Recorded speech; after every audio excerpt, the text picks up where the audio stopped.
Progress.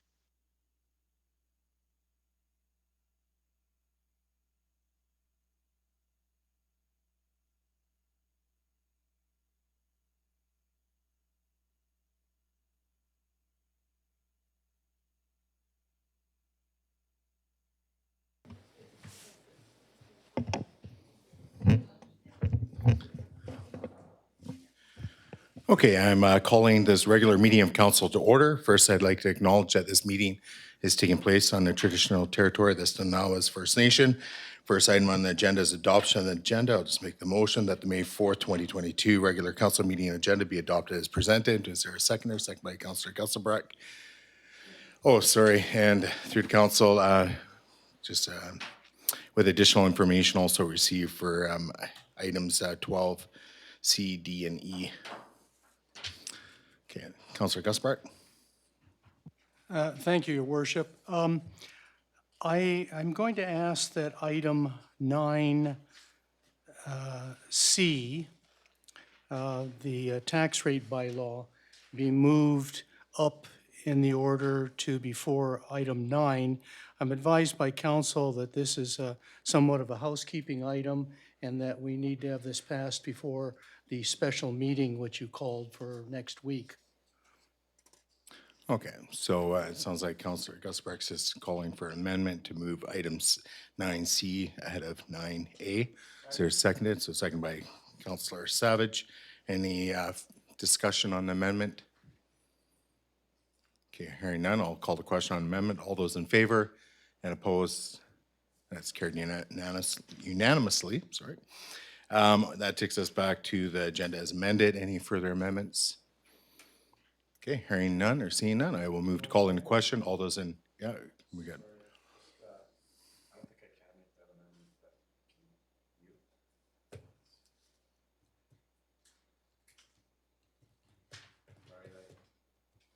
Okay, I'm going to move to call into question. So all those in favor and opposed, that's carried unanimously. Okay. Sorry, that's the main motion. That's the agenda as amended, yes. Okay, so that takes us on to the start of the consent agenda. So I'll make the motion that so actually through the council, are there any items being requested to be removed from the consent agenda before I proceed ahead? Okay, hearing or seeing none, I'll make the motion that the recommendations listed for 7A through 7C in the consent agenda be approved. Second by Councillor Gusselbrecht. Sorry, there's no discussion, so I'll just move to call in question. All those in favor and opposed, and that's carried unanimously. Okay. All right, so that takes us on to the public input period. So do we have anybody registered this evening? Okay, none. Okay, so I'll read this for those in the gallery. Persons recognized by the chair to speak must first state their name and address for the record, may speak once for up to 2 minutes unless council resolves otherwise, and are limited to providing comment regarding the items listed on the council agenda for this evening, and this is excluding public hearing topics. Comments must be directed to the chair and must not be directed to individual council members, staff, or the audience, and must not include personnel issues. So is there any members of the gallery that would like to participate in public input? Okay, seeing none, we'll move on in our agenda. So it takes us on to item 9 of our agenda. So we've had our shuffling of our agenda. So we're on to 9C. So we have bylaw number 308. Okay, so I'll just go ahead and make the motions and we'll do all three. Actually, we can't do all three. So I'll just make the first one, that second and third readings of the District of Lantzville 2022 tax rate bylaw number 305-2022 be rescinded. So that's second by Councillor Savage. Any discussion?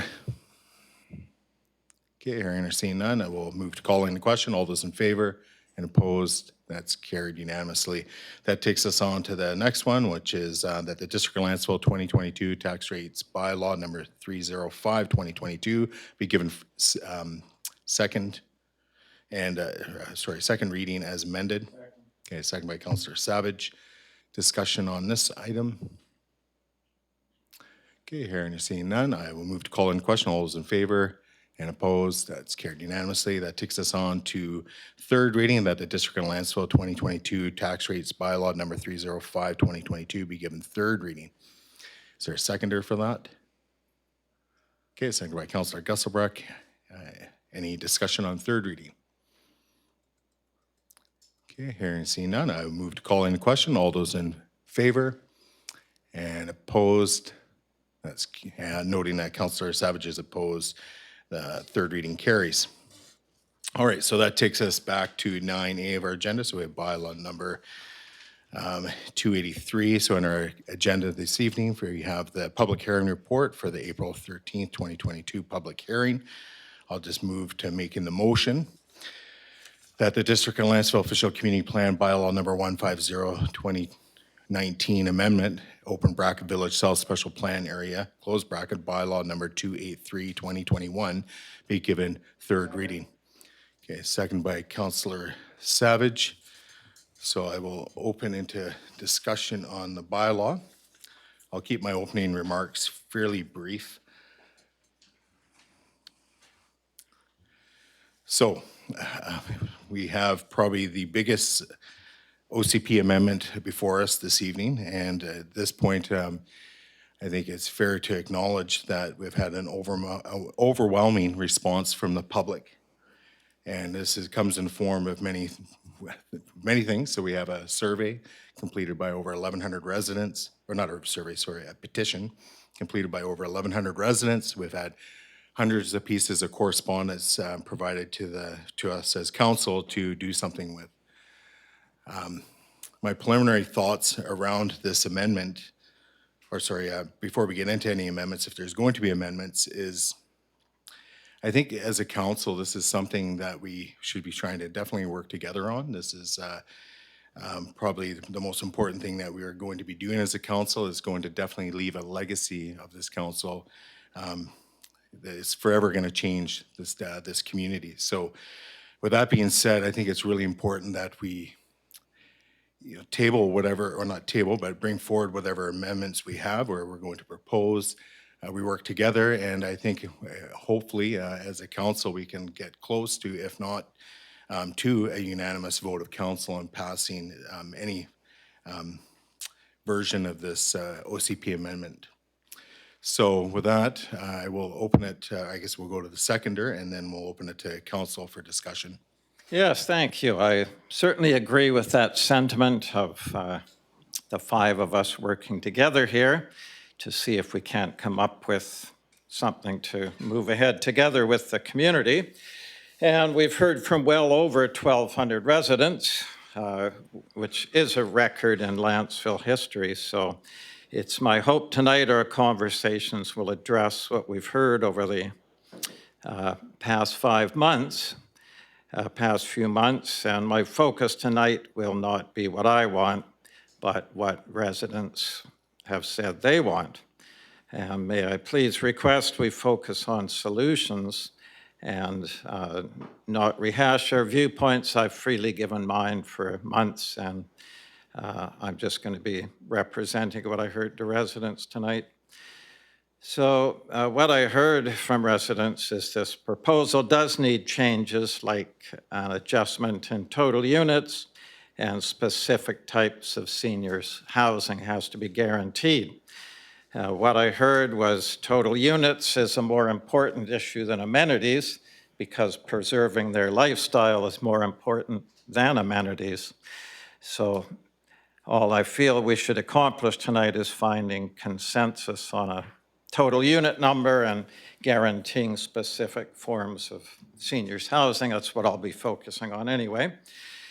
So I'd like to start with an amendment. This amendment can go in both the OCP amendment and the zoning bylaw. I'm well aware this amendment could go just in the zoning bylaw, but I think it also belongs in the OCP amendment as well, so the two documents are coordinated.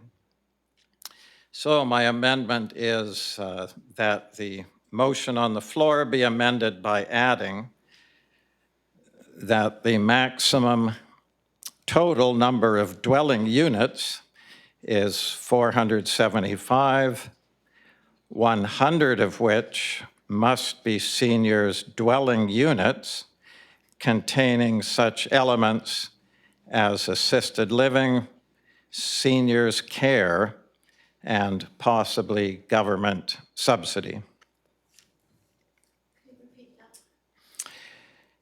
Yeah, the first part is the part from the agenda that the motion on the floor be amended by adding that the maximum total number of dwelling units is 475, 100 of which must be seniors' dwelling units,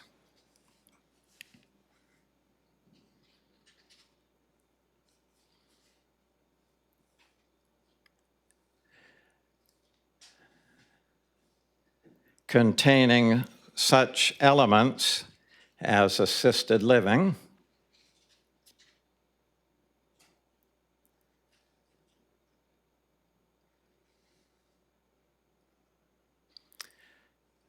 seniors' care,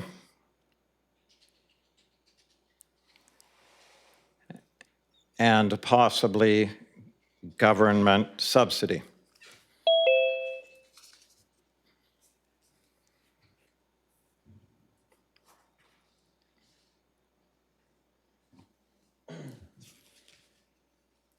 Okay, and through to Director Coates, you have it all now?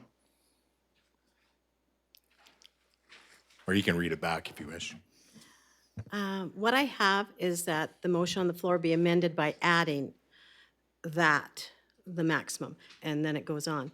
So the motion on the floor is that the bylaw be given third reading. And so then we're adding as amended by adding.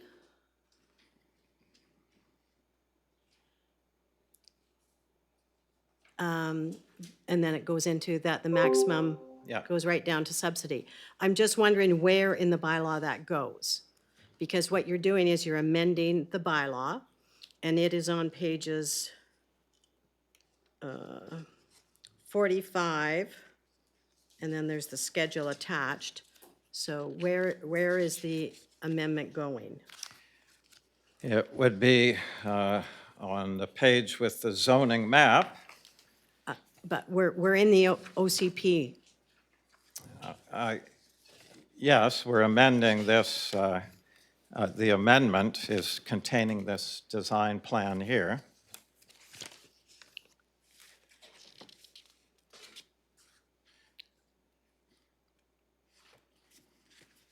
So it could either go in the design plan which is inserted.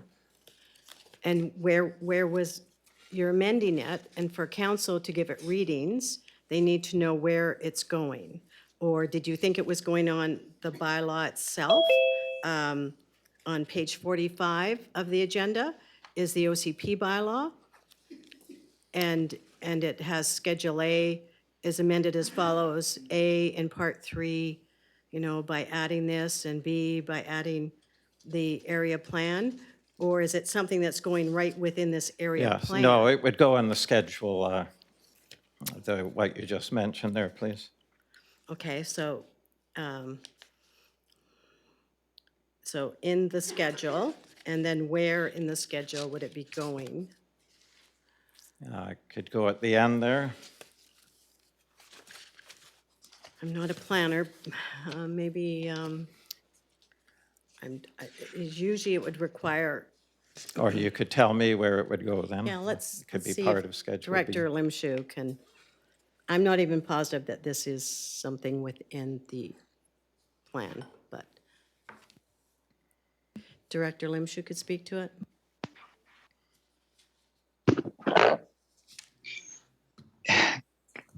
I guess, Your Worship, through the council, I guess my question is, does it need to specifically identify where exactly it goes in the bylaw at this point in time? Because it'd be interesting for me to hear a discussion and then decide on the specifics, because it may be that we have to come back and we have to go back and revise the bylaw accordingly to make sure that we're amending the correct sections within the bylaw. As well, I would just draw council's attention or memory back to a previous development that you were working with. And at that time, there was a motion put on the floor, I believe it was Councillor Proctor put it on the floor to reduce the density. And so for clarity, if this is reducing the density, I understood that at that time, where it said, and whereas council may alter and adopt a land use bylaw without holding an additional public hearing, provided that the density may only be decreased with the owner's consent.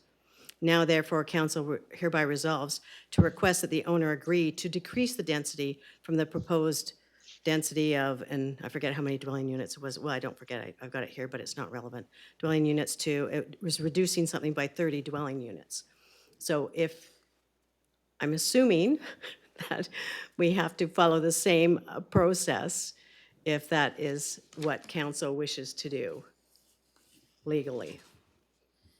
Yes, that's right. Thank you. So if you could put that in the appropriate place between you and Director Limshu. It's really up to staff where to put it. I'm just making the motion, giving the direction, so. So just for clarity, the process that was followed with that previous development was that there wasn't a motion to give a bylaw third reading on the floor. There was a new motion that was put on the floor describing that there was a development applied for with X density, and that the public hearing had been held, and then there was the statement of the legal requirement that council could only alter provided the density could only be decreased with the owner's consent. Then there was the motion. So unfortunately, we weren't aware that this motion was coming, or we could have sought some legal advice on whether that is indeed the process you have to follow now. But I'm assuming that is the process, unless Director Limshu has any other thing, or the CAO have anything else that they could add? So if that is true, then you would need to take the motion that's for third reading, postpone that, and put this kind of a motion on the floor to reduce the density. So the referring it back to staff comes first, is what you're saying? And then with the direction. It's not referring it to staff. What you'd be doing is, you have, council has put a motion on the floor to give a bylaw third reading, and you're debating it. And so you can't now then go and start a new motion that is totally separate. And the way it was done previously, it was done as a totally separate motion. And as I say, if we had had some communication in advance, we could have advised on this, but I can only refer to what the process was in 2020. Okay, I will change my motion then, that the motion on the floor be referred back to staff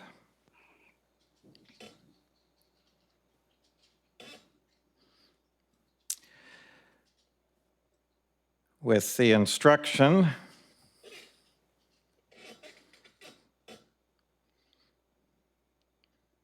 Sorry, Councillor Savage, I'm just going to interject. I think what we need to do is, you did make a motion to amend, and I think we need to see that through, and then we can start. If you're starting a new motion now, a referral motion, then it's in order that we dispose of the amendment. So I will call for a seconder to the amendment motion as it's being read aloud by Councillor Savage, regardless of its correctness. It still is an amendment.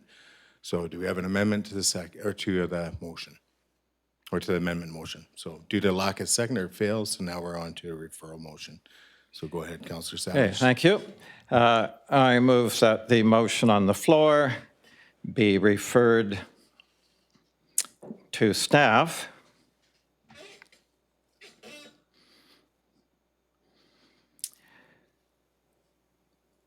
with the direction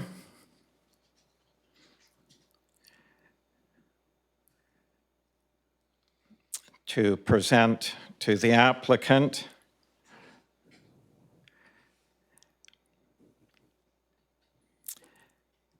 having a maximum number of dwelling units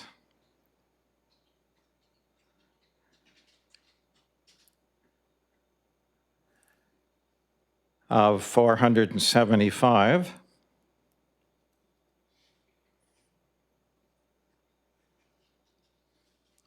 100 of which must be seniors' dwelling units.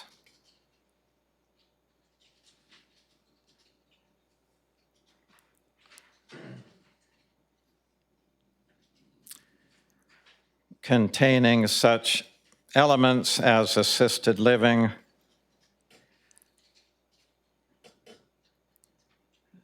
seniors' care, and possibly government subsidy.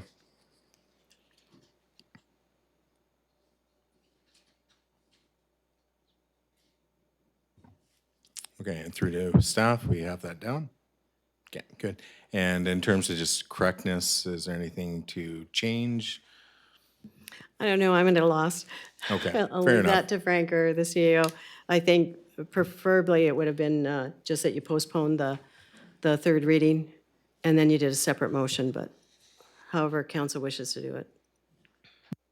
Well, and I believe council is looking to staff for some guidance on this, but through to Director Limshu, is there anything to offer? We do have a motion that's being made. It hasn't been seconded yet, but just want to make sure in terms of correctness, that motion would be in order or is appropriate.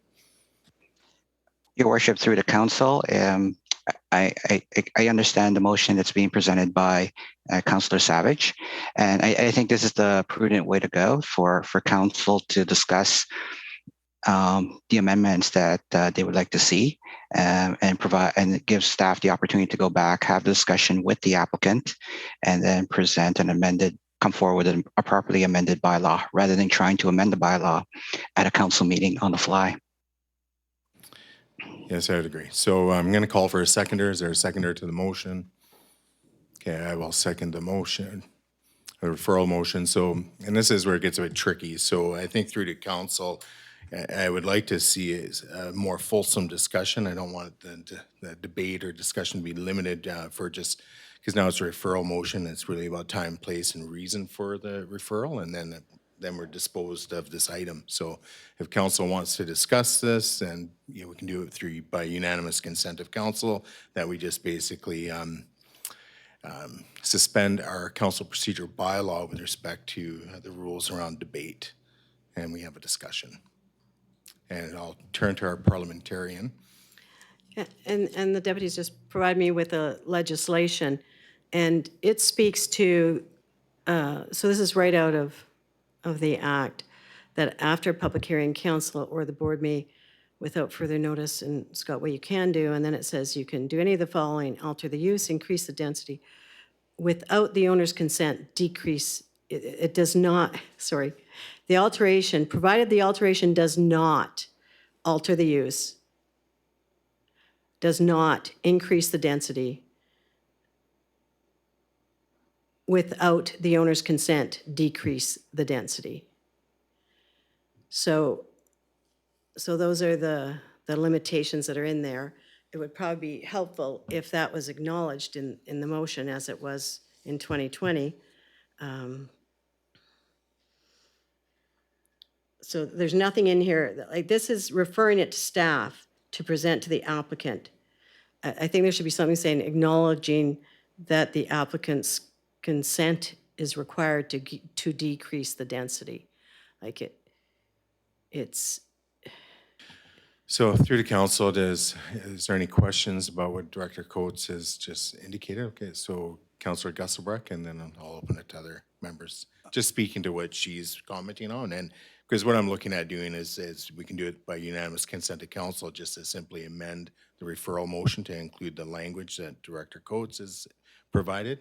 But again, if we can limit the discussion to that.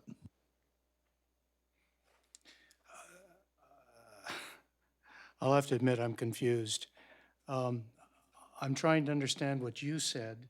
Did you want us to limit the debate strictly to a time for the referral, or did you want us to discuss the motion, the amendment motion itself?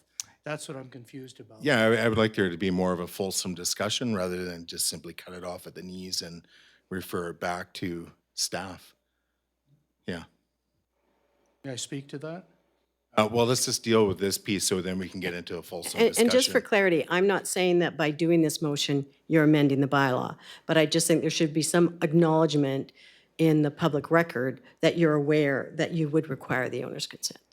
So through to council, is that clear what Director Coates has read back to us a couple times now? So in order to do the referral motion, there needs to be an acknowledgement of the reduction of the density, and that and the owner would have to give consent to that. And then we can get into a discussion I about the referral. understand the reduction of density because we've done that before, but there's much more in this referral motion talking about assisted living, possible government subsidy. That's what I can't get my head around. So if I understand, I'm trying to understand Director Coates, can we even refer this back to staff if besides just a reduction of units and acknowledging that the developer would have to consent, can these other things, senior dwelling units, which I don't know what that means, assisted living and possible government subsidy, is that possible as part of this referral motion? And again, I'm not the planner, I can refer this to Frank, but clearly you just have to know that if you're voting on this and if staff brings something back, when you get to the point where you think about amending the bylaw, at this point, you're just asking staff to go and look at some of this stuff. But if you're talking about altering the use, and Frank can correct me if I'm wrong, but my assumption is this is an alteration of use by adding in these new uses into the OCP, that it would require a new public hearing. But this is not the zoning bylaw, so maybe it's a Frank thing to answer. So I will let Director Limshu have a chance to respond, and then I see Councilor Proctor's had her hand up, so to speak to this. Okay, so go ahead, Director Limshu. Your worship, through the council. I'm not sure that I can answer this question properly without knowing the breadth of the amendments that are going to be discussed by council. I mean, at this point in time, we have amendment with respect to the units, the number of units, and then the specificity around the seniors housing. The fact that we're going to be bringing it back and work and discussing it with the applicant, I think part of the exercise as well is to have a discussion with our municipal lawyer to make sure that to discuss whether or not any of these changes warrant another public hearing. Council has just started the discussion around these bylaws, and if these are the only items, fine. But I'm anticipating that there might be other items that council may want us to have further discussions on. And once staff has that complete list to go back and discuss with the applicant, first of all, we can have that discussion with them as to whether or not they agree to any or all of the proposed amendments. And secondly, we can make sure that we are on proper legal grounds in terms of when and whether or not another public hearing is warranted prior to bringing back the bylaws for third reading. Okay, so Councillor Proctor. Thank you. I am confused about the process, and if you could just give me some leeway to explain what my thinking is here. I think that having us working towards some unanimous solution is a fantastic idea, but I think that a better approach to do that may be to start with an open discussion, give every counselor, suspend rules. We all have a certain length of time. And then I would have a better idea of what sort of motions I could make that would be accepted and how I could work towards collaboration. If we start, generally when you work towards a collaborative solution, you start with big ideas and you funnel down to the little ones. And I think if we took that approach, it would be easier. If we took this, we know that Councillor Savage has this in mind, but it's going to be hard to have a fulsome discussion if we start with details. I think we need to start with our thoughts and then open it up to motions. Just my humble suggestion. Thank you. Okay. So through the council, in terms of including the language in the referral motion about notifying the applicant of the reduction in density and that would require their consent, we can do this simply by unanimous consent. So if anybody objects to that, then we abandon that, or we just simply vote on it, or just ask for a unanimous consent, sorry. And we just include that in the referral motion, so at least we can start talking. So Councillor Gusbrecht, did you have a question? Yeah, could you just repeat that? What? So what I'll do is I'll get Director Coates to read the whole motion. Sorry, I know you're probably losing your voice already or something, but if you can just read back the whole referral motion, including the proposed language.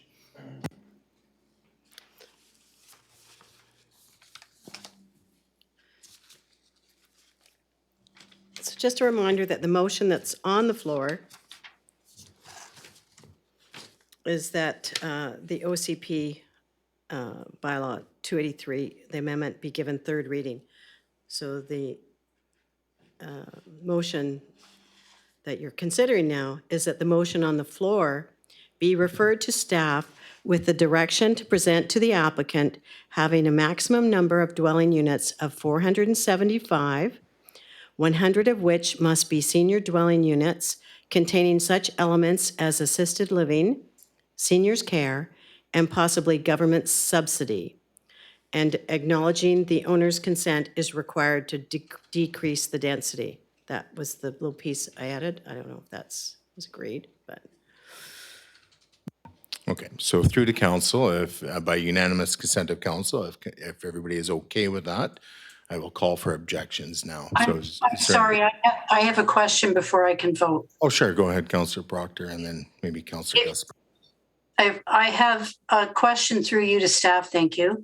If we vote for this referral motion, does that mean that we're finished with this topic and we can't make any more motions or discuss it anymore once it's referred?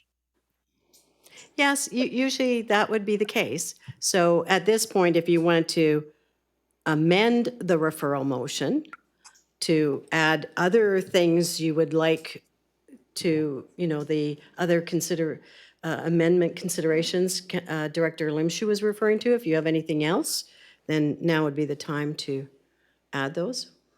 This seems like a really confusing process, and I'm having a hard time wrapping my head around how I'm going to provide the input that I would like to provide to this. I'm sorry, I'm just having trouble following this. Yeah, I don't think there's really any simple solution to amending this, but Councillor Wilson and Councillor Gusbrecht. I think an easy solution to this right now, and just put this through to you or to Councillor Savage, just respectfully, if you could just withdraw the motion for now. And I like the mayor's suggestion, and I believe it was Councillor Proctor's suggestion, is letting us have a little bit of a roundtable, suspending our procedural bylaw temporarily so that we can all kind of get our thoughts on the table. And then that way, hopefully there is some collaboration. So I don't know what your thoughts are with that, Councillor Savage, but if we could maybe just pull back a little bit before we actually start taking steps forward, I would really appreciate that. Okay, so I don't, actually, it has been moved and seconded, so, or has it not? I don't have seconded. Sorry, I don't have a seconder Okay. written down. I thought I did, but, all right. There's your seconder. Did you second? Yeah. It's already getting exhausting, so. All right, so Councillor Gusbrecht, go ahead. Yeah, I think we should stay within the confines of our procedural bylaw. This is a motion to refer. I can't support it. I want to discuss tonight. If Councillor Savage had just simply made an amendment to reduce the number of units, we can discuss that. I'm sure we'd have a good discussion around that. I say let's vote on this referral motion first and then see what other motions come up or other amendments. I don't think we can amend the amendment. I don't think our bylaw permits that. So that would be an objection I would have too. But maybe we could vote on this, and then maybe Councillor Savage wants to bring this back as an amendment motion here tonight. Okay, Director Coates. Yes, that's correct, that your procedure bylaw does not provide for going 2 motions deep on amendments, but the motion that's on the floor is not an amendment. It's a motion to refer. And if it passes, then that motion on the floor for third reading is gone. It goes away until staff do whatever you have in your referral motion. Yeah, I think the trouble we're in right now is in the staff report on page 38, at the very close to the top where it's has at the under 2 amend the bylaw, and it gives the suggested wording on how to do that.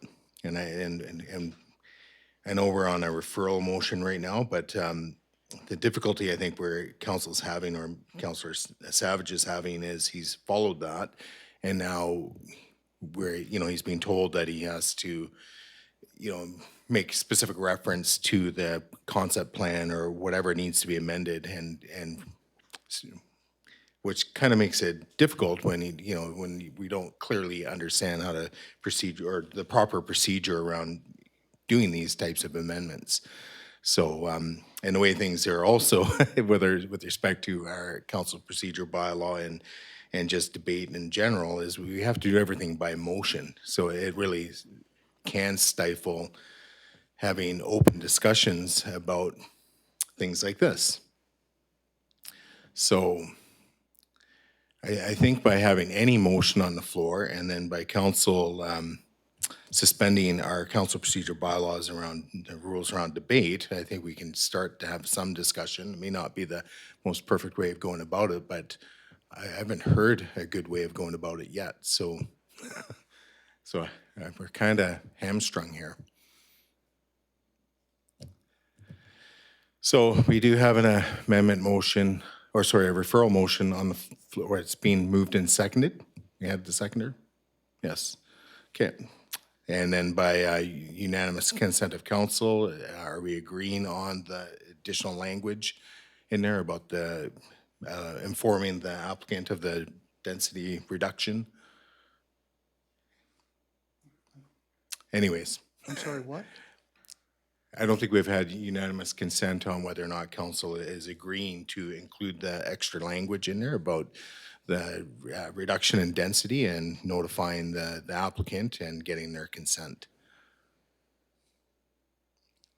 So, sorry? I'm crossing it off. Okay, so we'll just cross that off.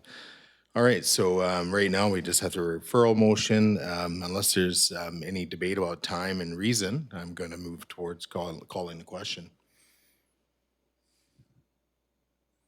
All right, I will call the question, and all those in favor and opposed, noting that Councillor Gelsterbrecht, Councillor Wilson, and Councillor Proctor are opposed, the referral motion fails. All right, so I think Councillor Proctor, you had your hand up. I don't know if that was... You had it up initially. I don't know if you still intended to have your hand up or not. I did. And so am I speaking to the original motion? You're speaking to third reading, yes. Okay, thank you.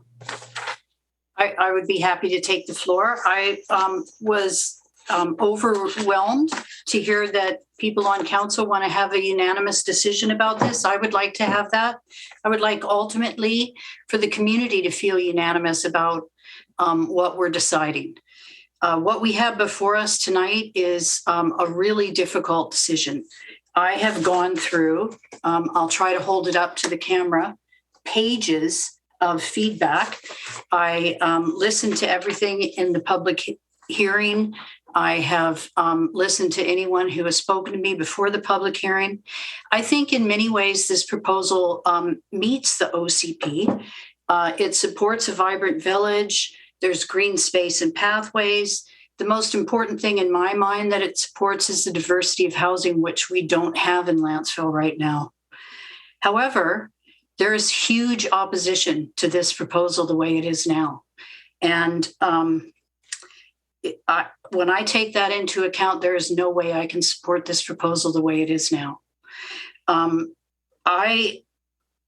There were many concerns that I read as I went through the multitude of pages. In fact, I feel like I might be responsible for cutting down a tree to produce all this.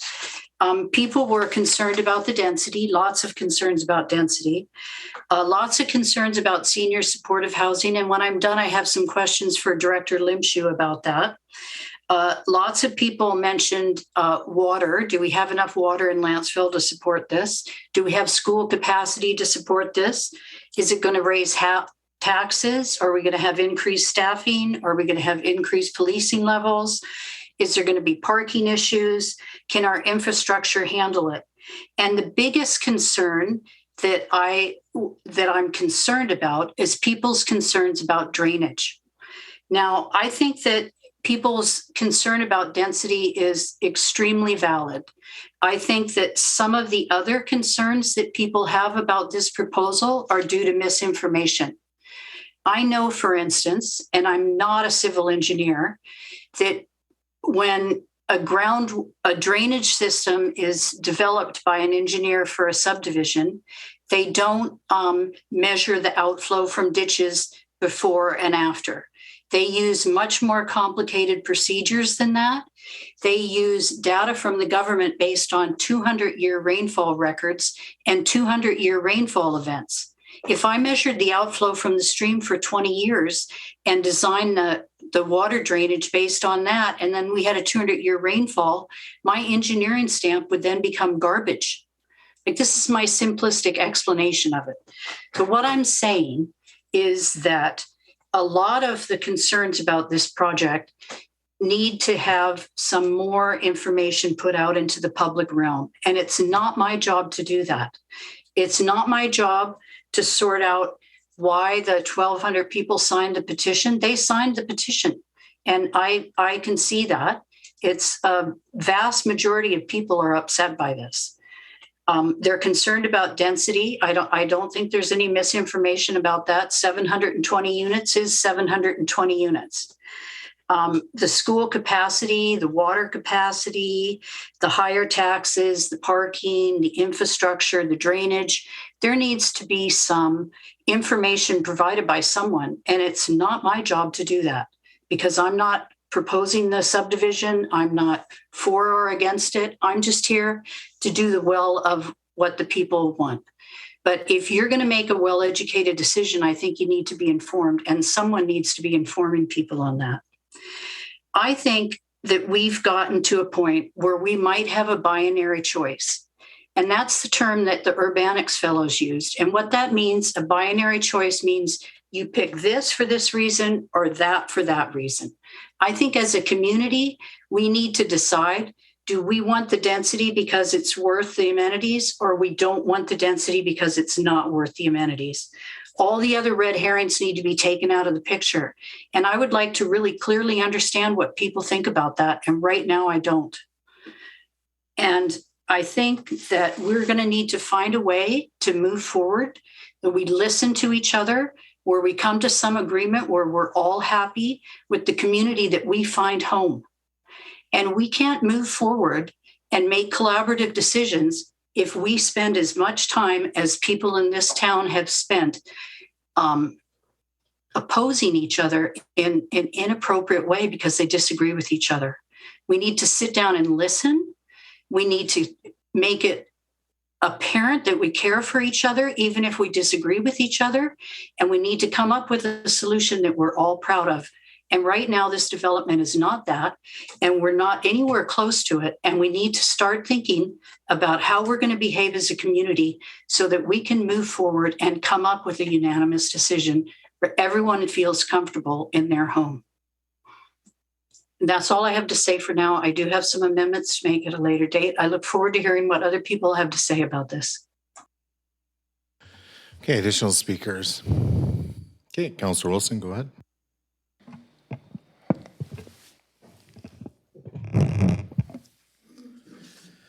So for myself, in balancing the direction of my decision to either vote for or against Village South, I'm balancing many factors, the few being the OCP, the petition that was signed by many, public input, both written and both spoken during the public hearing, as well as just hearing from the public during my campaign and just on the street or through people that live in Lantzville.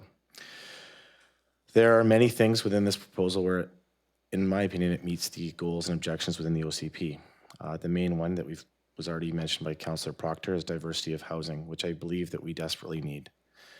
High quality pedestrian environments and enhanced pedestrian mobility, treed buffers to existing residential neighborhoods, a limited number of high quality apartments, uses and residential densities that strengthen the vitality of the village and the park and trail network. However, I too hear a strong opposition from the public whereby people don't like the density within the proposal. On one hand, I am worried on one hand that if this proposal does not pass, that in a roundabout way, we are only welcoming a much, much more dense proposal in 5 to 10 years to come. The reason why I say this is because the next time this proposal is before council, and it might not be the next one or the one after that, but it will come back. The housing crisis at that time will only be worse, and the cost of putting the infrastructure for development will only be exponentially higher. If we consider a past proposal for this area, we can most certainly see that the density within this proposal is much denser than the previous one. When we've gone through other development applications, I also heard many at that time that they encouraged put the density in the core. I've also, in looking at the petition and hearing some people talk, I agree, I have to agree with Councillor Proctor that I believe that people have been misinformed. When we're comparing the density of what's happening within Lantzville in the village core to that of New York or North Vancouver, it's not accurate. We need to consider all of Lantzville's land area when making that assessment.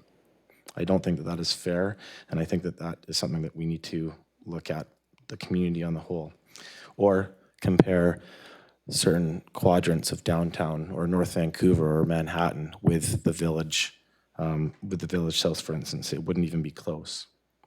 A concern I do have with this proposal is that there is one major one for me in terms of the OCP is that there is no designated area for seniors housing or living. This for me is certainly very important. For sure, seniors housing can be achieved through apartment living or patio homes, but I really feel once and for all Lantzville needs to see guaranteed zoning close to its village core for a seniors care facility. Perhaps this can be accomplished on another property close by. I know that that's a goal within the RDN, but at present time, I don't see an application on the table. Perhaps zoning can be traded later on when a new proposal comes forth for a close by property for designated seniors housing. But for now, I feel this is a must. I can look back at my grandmother. I remember being at NSV taking her in a wheelchair to Ricky's. I would certainly be nice to see some longtime Lantzville residents be able to stay within Lantzville. I know that I, for instance, would love to walk my parents or some of my close neighbors to a nice place for lunch if a seniors care facility existed, and I believe many people want this. When comparing this proposal, I think, to other developments, and I hear a lot of people speaking up and saying that we don't want to be like Nanaimo. And I would encourage people to look at that if we do compare this development proposal to other development proposals that are happening in Nanaimo, for example, the Green Thumb development, this proposal is close to 20% the density of what we're seeing right next door. So I don't believe that we're trying to be like North Nanaimo. What we're trying to do is see that is create some vitality within our village. I do have a concern, and I'm not sure how it can be navigated, but if we decrease this density in this proposal, that certain objectives will stand or decrease chance of being met. For example, if we decrease the density, and I want to make sure that through mayor to staff and just and through you, Director Limshu, in speaking with the developer, whatever conclusion we come to tonight, that ultimately the developer is only going to try to maximize their profits if density were less. And I do not want to see diversity of housing taken away from Lantzville residents within this proposal, because I believe that diversity of housing and a seniors care facility is really important. Therefore, seeing larger lots would result in more expensive properties and less affordability options for new home buyers and seniors. And I can certainly tell you that I have really close relationships with those within the community that are very successful professionals that just can't afford to buy in Lantzville. And I would like to see that there's an option for this. Anyways, I'll leave those as my thoughts for now and hear what other people have to say. Okay, additional speakers.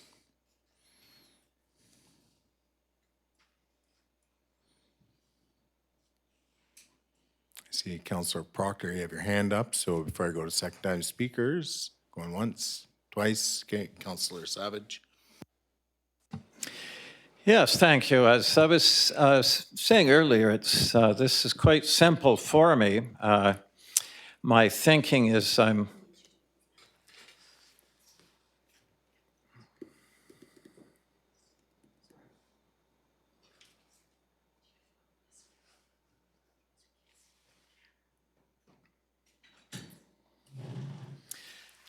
my thinking is just that, as I say, I'm not going to be giving my opinions tonight. I'm simply reflecting.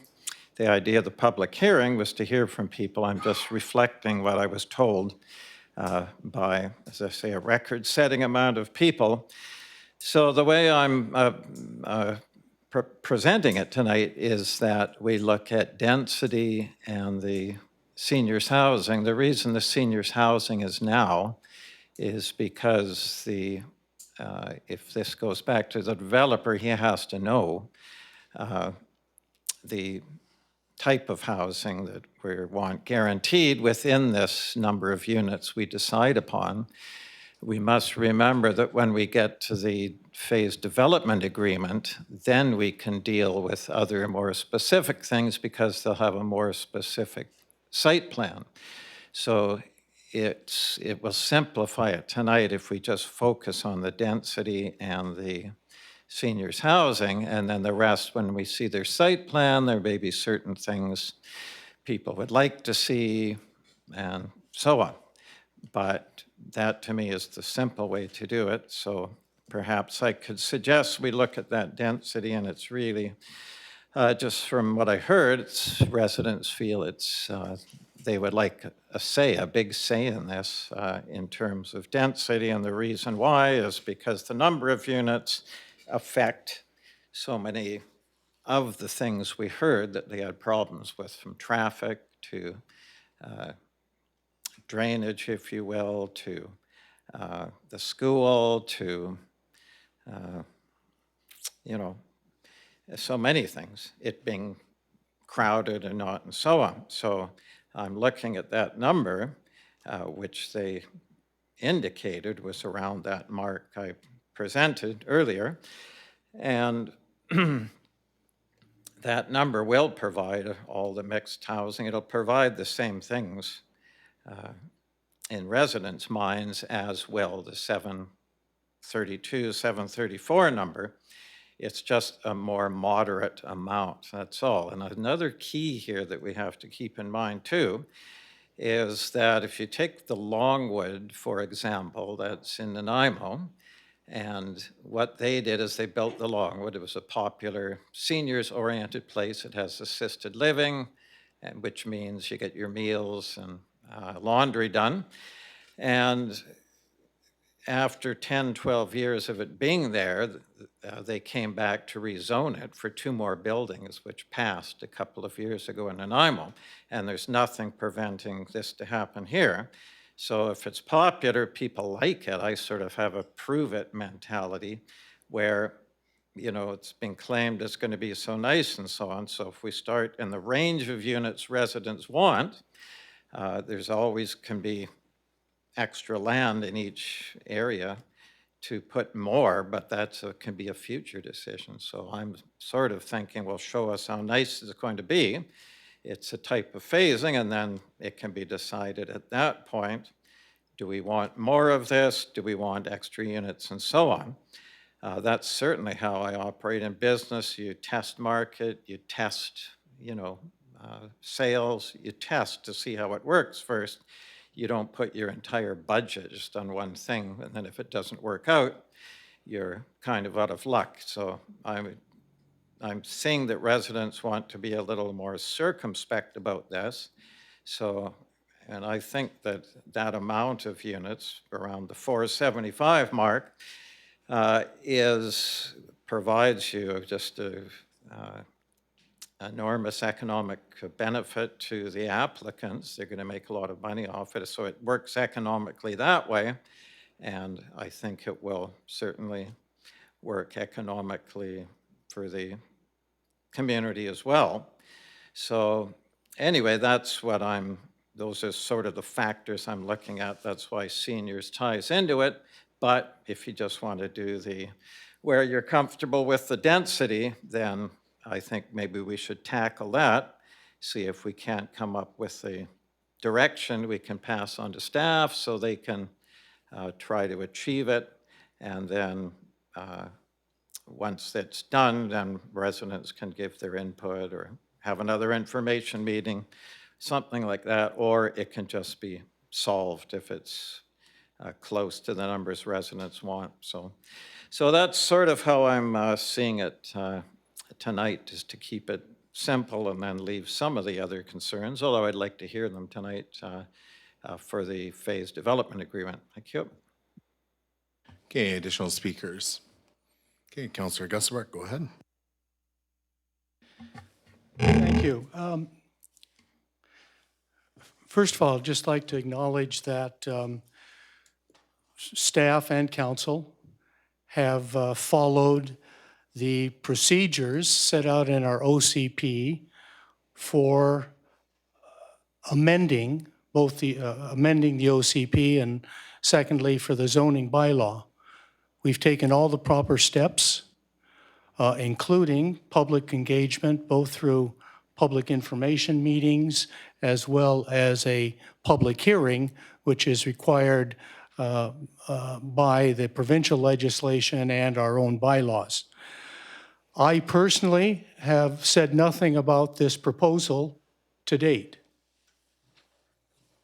The only time that I have commented on this proposal was a motion by, I believe it was Councillor Savage, on February the 23rd, and it was a motion to cap Area C in the proposal at 200 units, and thereby capping the number of units in the development proposal, at 732. I was in favor of that. I don't think I said much. I thought, all right. I heard around the table that there was agreement for that. And in fact, it passed unanimously. So that's why I'm a bit concerned to hear an earlier amendment that wasn't passed of reducing that. Council unanimously passed a motion to cap the units at 732. So, as Councillor Proctor enunciated, I too read all the letters. I listened to the public hearing. I listened to especially some 100 letters that came in right at the end towards April 13th. I looked through the petition. In fact, I looked at every name that was on the petition. And more importantly, I looked at the petition. And the petition said, respect the OCP. Fine, I have no problem with that. That's what we've done by our procedure. The only item that I disagreed with on the petition was where it said, demand that the Lantzville District Council direct staff to work with the developer on plans for Village South that are consistent for the OCP by maintaining number of units at no more than 389 plus senior supportive housing. And that was the only real item on the petition that the petitioners were asked to deal with. Now, having looked at that petition in quite a bit of detail, I noted that the majority, if not the almost all of the people who signed the petition were prior to the end of the year, December 31st, 2021. And in fact, the letters, the form letters that I assume were passed out by one organization and were signed and delivered to us, these are the small form letters that people just sign, as opposed to the longer letters where people sat down and gave us their thoughts. Most of those were signed prior to December 31st, 2021. So when council unanimously agreed to the amendment, or pardon me, to the motion to cap the number of units at 732, I thought we had that agreement. That's what the petition was mostly concerned with. Council's dealt with it. So I think we're well on our way here this evening to coming to a consensus. Councillor Proctor, Councillor Wilson have enumerated many other concerns. In my opinion, most of those concerns, drainage, traffic, are dealt with at the phase development stage. And that's after whether we amend the OCP or the zoning bylaw. The phase development agreement is where we get into the weeds. Staff and the developer have to put out what they're going to do, and then council gets a vote on that. There's a third step, even beyond that, and that is development permit stage, where the developer at some point in the future, and it's not, you know, within a couple of months, it's down the road where they're actually wanting to build, and that's whoever's going to build, applies for a permit, pays a permit fee, and staff reviews that permit to see if it checks all of the boxes that our OCP, our zoning, and our phase development agreement have set out, and it's onerous. I think that's where a lot of those concerns get dealt with. So I don't review social media. I don't do it myself. I understand that prior to December 31st, there was a lot of numbers being touted as to the number of units, up to 1,200, I think, somebody told me.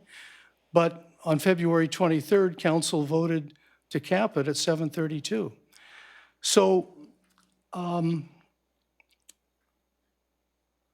I have more to say, I won't say it now, and how I evaluate this proposal. So I'll leave it at that for now and see what the rest of council says. Okay, I was just gonna have a quick stab at this, and then we'll go back to you, Councilor Proctor, as a second-time speaker. So I'm not gonna be repetitive on some of the things that are already being brought up. I just wanted to speak to the diversity of housing. I think, you know, everybody's in agreement that we need to have diversity of housing. The one thing that seems to be negated from a lot of the conversation is we just recently passed an OCP amendment and zoning amendment for the Clark Med development, which will give us all a lot more diversity of housing. It doesn't include apartments, but it's got everything up to that. So I think we're well on our way to having diversity in our community. With respect to density, I know we did pass an amendment there, and that was to cap that one area to 200 units. And that was for for the area C, or the apartment area of the village. And I think my intent behind when I voted on that anyways was to at least arrive at a final number. Because up to that point, we never had a final number of what was going to be proposed for this development. So I think it allowed us to finally have a total. And I think that's all that was after. I think maybe Councillor Savage was after. I mean, he can probably speak to that better himself. With respect to, misinformation and so forth around density, there's been lots of interesting commentary about that. The one thing I find very interesting is that there is no possibility of Village South turning into a half-acre lot subdivision. I want the community to be perfectly informed when it comes to that. That property has been downzoned. And so through to Director Limshu, as I make that statement, I just want to make sure that is correct. Village South is being downzoned. I think the minimum number of lots they can do is 2. And I think they have to be in the neighborhood of 25 acres per lot. Is that correct, Director Limshu? 10, 20. Or is it 10 hectares or 10 acres? I don't know. What is the downzoning to that property? Your worship, through the council, you're correct in your statement saying that the property has been downzoned from what it was previously. As far as the minimum parcel size, I do believe it is 10 hectares. I'm just going by memory here. 25 acre lots. Yeah, it's quite large. So 2. So they can have 2 lots if they want to go with huge lot, housing in that area. So, and it'd be completely contrary, even if council wanted to apply a half-acre lot zoning to that parcel. It'd completely be in violation of our OCP. So, I've heard that a bit. I read it in some of the correspondence that came in, and I don't know where that's coming from, but that is really, that's big-time misinformation. So I just wanted to at least bring that, to the forefront for sure. In terms of the OCP itself, or to the amendment or to the concept plan, what I would like to see in there, as I've heard from previous speakers, is stronger policy around seniors housing or the provision of seniors housing. I would also like to see stronger policy regarding affordable housing. The one thing I'll say about our OCP right now, it is out of date. In a short period of time, it's been adopted. And I'm no expert in community planning and so forth, but I've gone to enough talks and I've read enough things now to have I think a somewhat informed. Oh, stranger things have happened in here. So, oh, here we go. Come for the show. Oh. 2 of them. 2 little guys. Oh. We have birds in the gallery, just for the viewers at home. We need a density decrease in birds here, Got please. one? The other way, boy.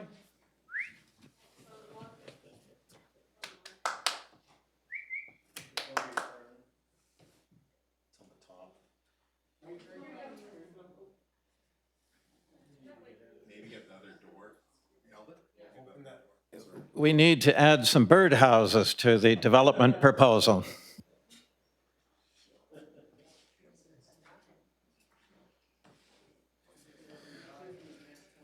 It's the broom, Nelda.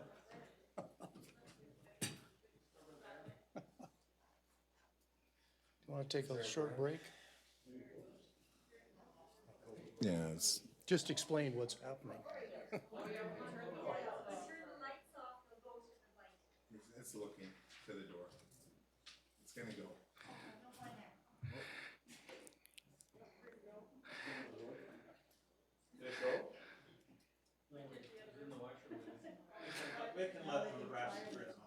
They'll be here a while, they're fine. Did they register to speak during public information?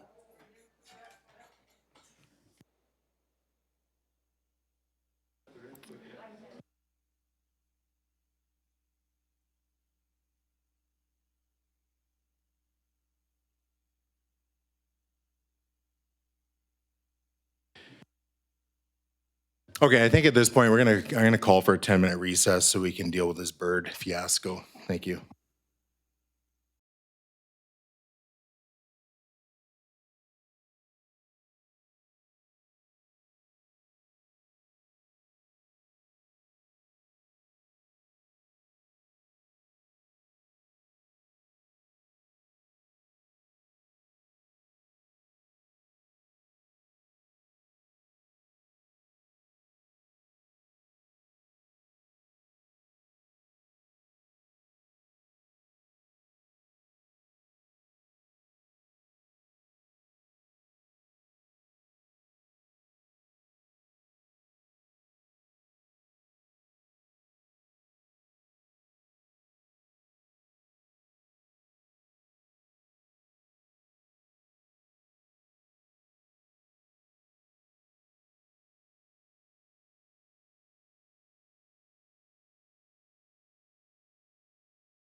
right, so I did call for a 10-minute recess, but have been always informed council can do Recording in whatever it wants. progress. So at this point, I'm going to call this meeting back to order. So I was in the middle of just speaking. I'll wrap up my points. So I was commenting on affordability and what I would like to see in the OCP amendment, and this would be specifically in the proposed concept plan, is more or stronger language around affordable housing. And affordable housing is a complex issue, and it's not an easy one to define, but I believe it needs to be defined in the concept plan itself. So with respect to that, we have to identify, whether or not we're going to be an inclusive community. We're going to be looking at this proposal providing housing across the spectrum, or are we just looking at the middle, upper class or upper class of homeowners? And that's really going to spell it out too, with respect to what kind of affordable housing we're really looking at in that area. Because there's a lot of definitions out there about what affordable housing is. The most common one people hear is that your total housing expense should not exceed 30% of your income. It's that simple. But we're talking about the 30% of people that their gross family home or their family income is $250,000 a year, or are we talking about people that maybe they're closer to what the median income level is, which is around maybe $80,000 a year or $90,000? So we really have to look at what kind of a community we're creating. And as far as I'm concerned, the current concept plan does not contain the language around affordable housing that would meet, I believe, where the province is going. So we hear about a housing crisis, and the first question I always ask is, housing crisis for who? Are we talking about the people that have bags of money that are coming to BC and are looking for housing? Or are we talking about people within BC that are actually looking for affordable housing because they're just starting out with a household income of maybe $60,000 a year? Who are we really creating this housing for? So, we are in a housing crisis. There's no doubt about it. But again, there needs to be a much bigger discussion occurring. And with respect to the OCP amendment, there needs to be stronger language. It's that simple. So that concludes my remarks for now. We'll move to second time speakers. So we have Councillor Proctor. Go ahead. Thank you. I agree wholeheartedly with what you have your thoughts, Mayor Swain, on affordable housing and creating an inclusive community. I would really like to see that happen in Lantzville. I have some questions about the senior supportive housing. It came up often in the feedback that we got from citizens that bothered to give us feedback about this. Just before I get into the seniors housing, I do want to say I've had a lot of people talk to me about the silent majority. As far as I'm concerned, the silent majority didn't care enough to write us a letter. So I have no idea what they're thinking, and I can't speak for them, and I don't even know who they are. So that's my thoughts on that. Anyway, senior supportive housing came up often, and I looked through the OCP today. I have a copy, and I found it did take me a little while to find the target number of 254 to 389 units plus a target of 100 senior supportive housing. But through you, Mayor, to staff, I couldn't find a definition of senior supportive housing. And I'm wondering if staff has a definition for that, or if it's just an elusive term like affordable housing that means whatever you want it to mean when you use it.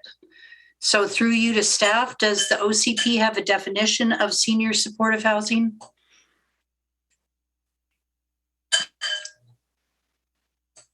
Your worship, through the council. Councilor Proctor is correct. There is no formal definition for supportive seniors housing.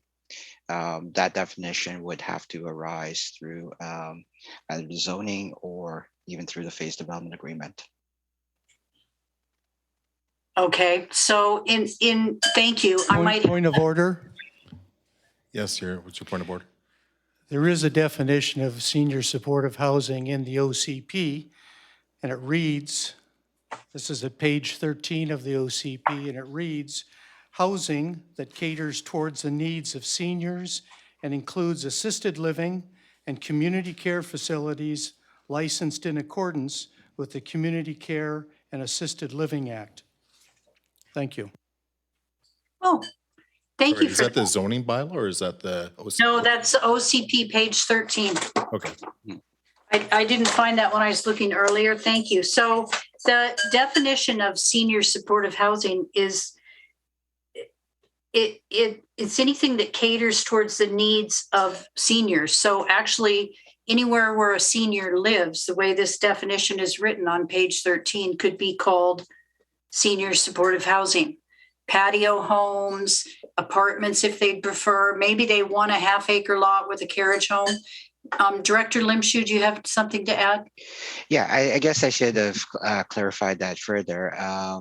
When I heard the question, I was thinking that you were asking for a specific definition.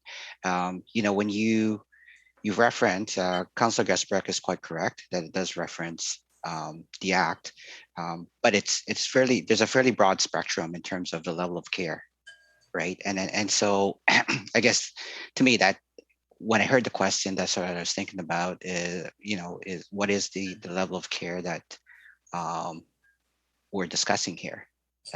Is it simply just providing meals, or is it much more than that? Because you could have, there are facilities that just provide sort of minimum, I'll call it minimum care, where the folks in those facilities, I shouldn't call them facilities, the folks in those units, they're quite active, but they may need assistance with preparation of meal, as an example.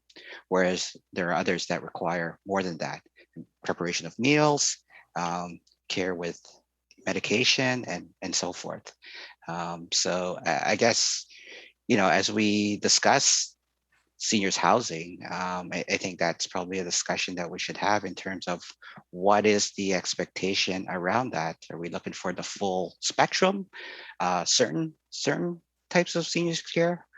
So it's not, I don't think you can just simply answer. It's not an easy question to just answer in a sentence or two, because it's a broader topic than that. Thank you. That's exactly the point I was trying to make.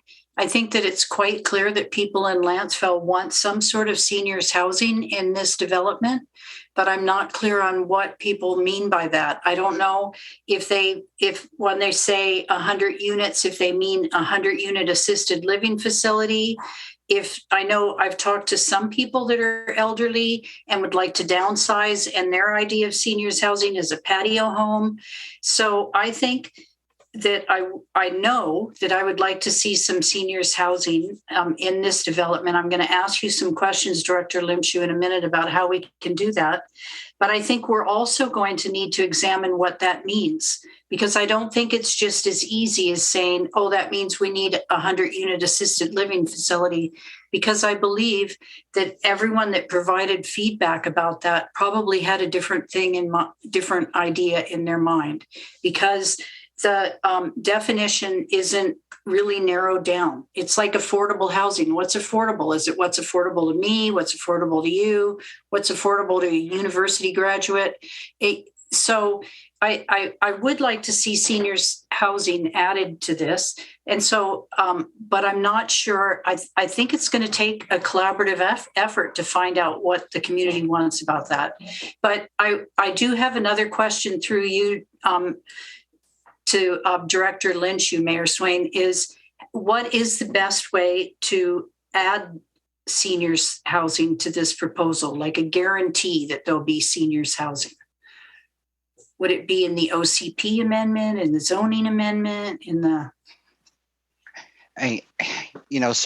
Certainly we can identify the use more clearly in the zoning bylaw. I think what we have to consider is that while the applicants are looking to amend the OCP as well as rezone the property to accommodate the variety of uses, they may not necessarily be the end developer for all the different types of housing forms. And so, in terms of what the best tool to ensure that is, certainly I would probably want to have a discussion with our municipal lawyers to make sure, you know, we're using the best available tool to do that. Recognizing the fact that, you know, the applicant may not necessarily be the builder at the end of the day. Yeah, I understand. It's a complicated process, and I don't really understand the process, but I do understand that it's complicated. But I also understand that people have a desire to have a guarantee that there's going to be some seniors housing. I think that's in everybody's mind. In their mind's eye, they see some seniors housing in this development. And I've heard that since the OCP was first discussed before I became a counselor. People have, but what that is a different picture in different minds. And we're going to need to, we're going to need to feather that out so that we're meeting the needs of the community. So I would like to see some seniors housing in this development. And I agree with Mayor Swain that somehow, and I'm not sure how, some sort of affordable housing. Just saying that there's townhouses, you can have $1 million townhouse and you can have a $450,000 townhouse. They're different things. And you can also have non-market rentals. I don't know if I don't want to be talking over people's head. Non-market rentals means that it's subsidized housing by some form of government so that the people that rent it are paying below market prices and it's affordable for them.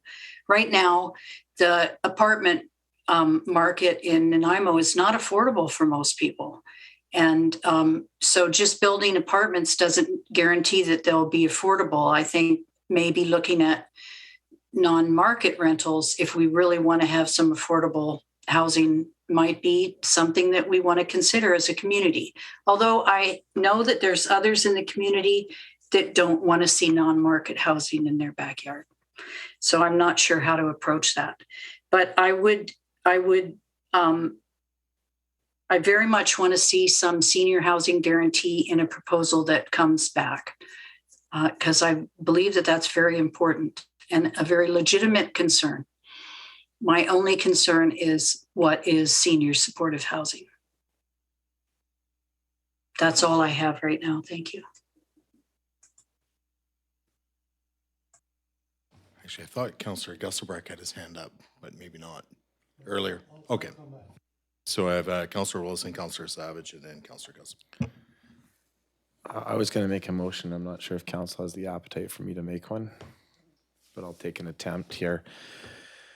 That we refer the application back to staff to work with the developer to improve their application and address the community's concerns, period. Not limited to drainage concerns, school road, density, and to apply stronger language around affordable housing, around guaranteeing, affordable housing and guaranteeing seniors assisted living. I'll second that. And I'm guessing you're gonna have to read it back a few times, Councillor Wilson. Yes, I So do maybe need it just read do back. it in And for chunks? clarity, there's a motion on the floor, so it's referring. So just, if you can just throw that little bit in front to make it work, and then, so you'll have to start with your first sentence. That we refer the motion on the floor, refer the application back to staff to work with the developer to improve their application and address the community's concerns. Period. Not limited to. You're just gonna have to let her catch up. Okay. With the developer to improve their application and Address the community's concerns. Period.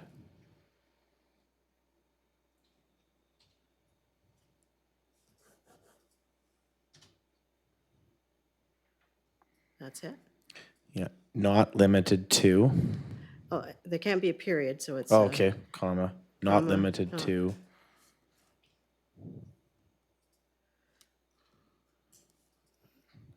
drainage concerns, school road, density concerns, comma, and stronger language around affordable housing and seniors assisted living. Period.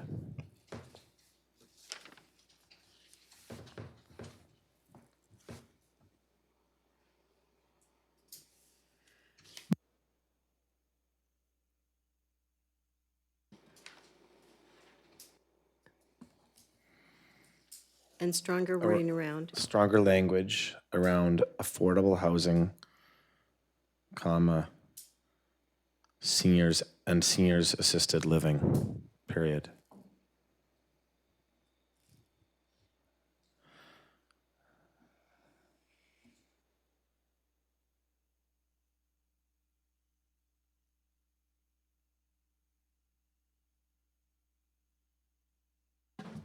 So that the motion on the floor be referred back to staff to work with the developer to improve their application and address the community's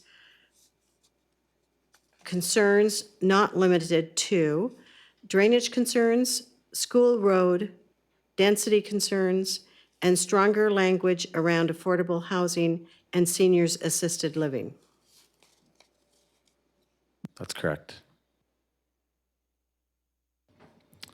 Okay, so discussion on referral motion. So through to Councillor Wilson and then Councillor Gusselberg. Nothing to add. I just think that in summarizing a lot of the input from residents, and I believe that that is a good step towards trying to make this, help this be a successful application for the future of Lantzville. Okay, Councillor Gusselberg. Yes, I can't support this motion for two reasons. First one is that it's taking the debate off the table here this evening. And I thought we wanted to come here and have this open debate, and if there were amendments to be proposed, to discuss those amendments. Secondly, and that's a major concern for me. Secondly, that I believe we've handed staff an impossible task in that our OCP does not define or set out what affordable housing is. So in order to do that, it would have to be a full amendment to the bylaw to discuss what affordable housing is. As admirable as affordable housing is, and I'm sure Minister Eby would like to weigh in on that discussion, as he's said in the paper many times, but I don't think staff can, what discussions can staff have with the developer if affordable housing is not part of our OCP? So for those two reasons, I can't support the motion. Okay, additional speakers. I see Councillor Proctor, your hand is up, then Councillor Savage. I can support this motion. I think that the district needs to work with the developer to come up with a proposal that meets the community's needs. I'm glad that you included Councillor Westland, School Road. No one in Lantzville wants to see School Road goes through. I've known that for a number of years. It's come up a number of times. I think that needs to be taken out of this proposal. The only thing that I would add to it is that I'm wondering why we're asking for an artificial turf field rather than a regular field. I'm not sure, but I think that artificial turf takes more upkeep and you have to be more careful of it. I am having a hard time envisioning the Seaview kids using it as a playground, because I know that at the high schools on the south side where they have artificial turf, they don't even allow the PE classes on them. So I don't think that it's going to be used the same way that a regular turf field is. So I do have some questions about that. Maybe if I could direct that question through your mayor to staff, why the developer is proposing an artificial turf rather than a multi-use field. So through to Director Limshu, if you can respond, please. Your worship, through council, I think there's pros and cons to both types of fields. The benefit of an artificial turf is that you are permitted to have year-round events on those fields. Can speak from personal experience, having a child in soccer. Soccer games in the wintertime, there could be a torrential downpour and the games are still being held because the artificial turf holds up better and drains better than a natural turf field. In a natural turf field, you'd have to cancel those events. As far as maintenance goes, based on discussions I've had with other folks, anecdotally, the artificial field requires less maintenance than the turf field, because the turf field, you have to fertilize it, cut it, make sure that it's at a respectable playing standard to host those events, whether it's soccer, softball, or any other football, any other event that requires playing on the turf. And after those events, especially after a rain event, the fields get chewed up and our crews are back in there. And as you know, our staff are fairly limited, in our public works crew in particular, that we're responsible for maintaining the fields are limited. So, if we're going to go to a facility that requires more hands-on maintenance, then I think council's got to consider the potential for increased staffing to maintain those facilities. Thank you. That's interesting. That I didn't know that. Thank you. I'd like to hear what the rest of council has to say about this motion. Thank you, Director Limshu. Okay, so I think I had Councillor Savage and then Councillor Gussenberg. Yes, thank you. Starting with seniors, Section 7.2.2 has both affordable housing choice and care facilities discussed. So affordable housing is in the OCP. So 7.2.21 states the district supports development of a facility to provide for the various levels of care for the senior citizens of Lantzville within the village special plan areas.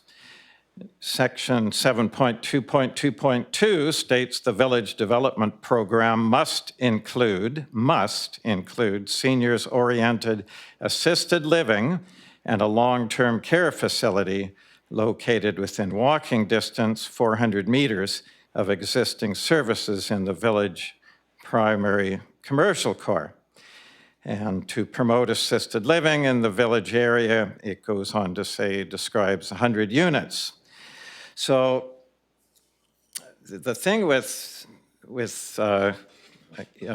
seniors housing is there's so many different levels of care.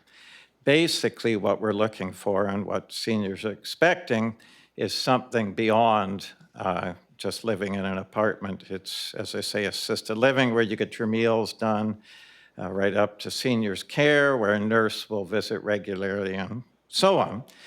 Basically, with all of them, when you get sick, you usually go to the hospital for your last days. So it's everything within that. The Lions, not the Lions Club, but the one on Meredith there has a whole variety of, from respite to independent living to assisted living to seniors care and so on. And part of it is subsidized as well by the government. So that's why I'm saying there's a whole mixture one could put in there. You likely won't get everything, but just something with some care and assisted living, I think, is what they're looking for. Now, my concern with density is I think we need a more specific direction there. This petition, which was an enormous amount of people signed, had a specific range that people wanted, regardless of what was being proposed. It focused on the range they wanted, and that range was described in the OCP up to the 389 units plus the 100 seniors. while there's no legal obligation to stick to those numbers, the whole point is they represent twice now in the OCP process and in this process, they represent the range of numbers everyone's clearly said that they want. And I think that's the key thing. If this is being sent back to staff, you have to understand that. I've kept my opinion out of this, so I think whoever's negotiating with the applicant, the developer, must put their own personal viewpoints aside and represent the community on this and represent what they've clearly stated they want in terms of density. And with this motion that we passed, that was in a developer's flyer where it said that Councillor Savage had passed a motion to cap the things at units at 732.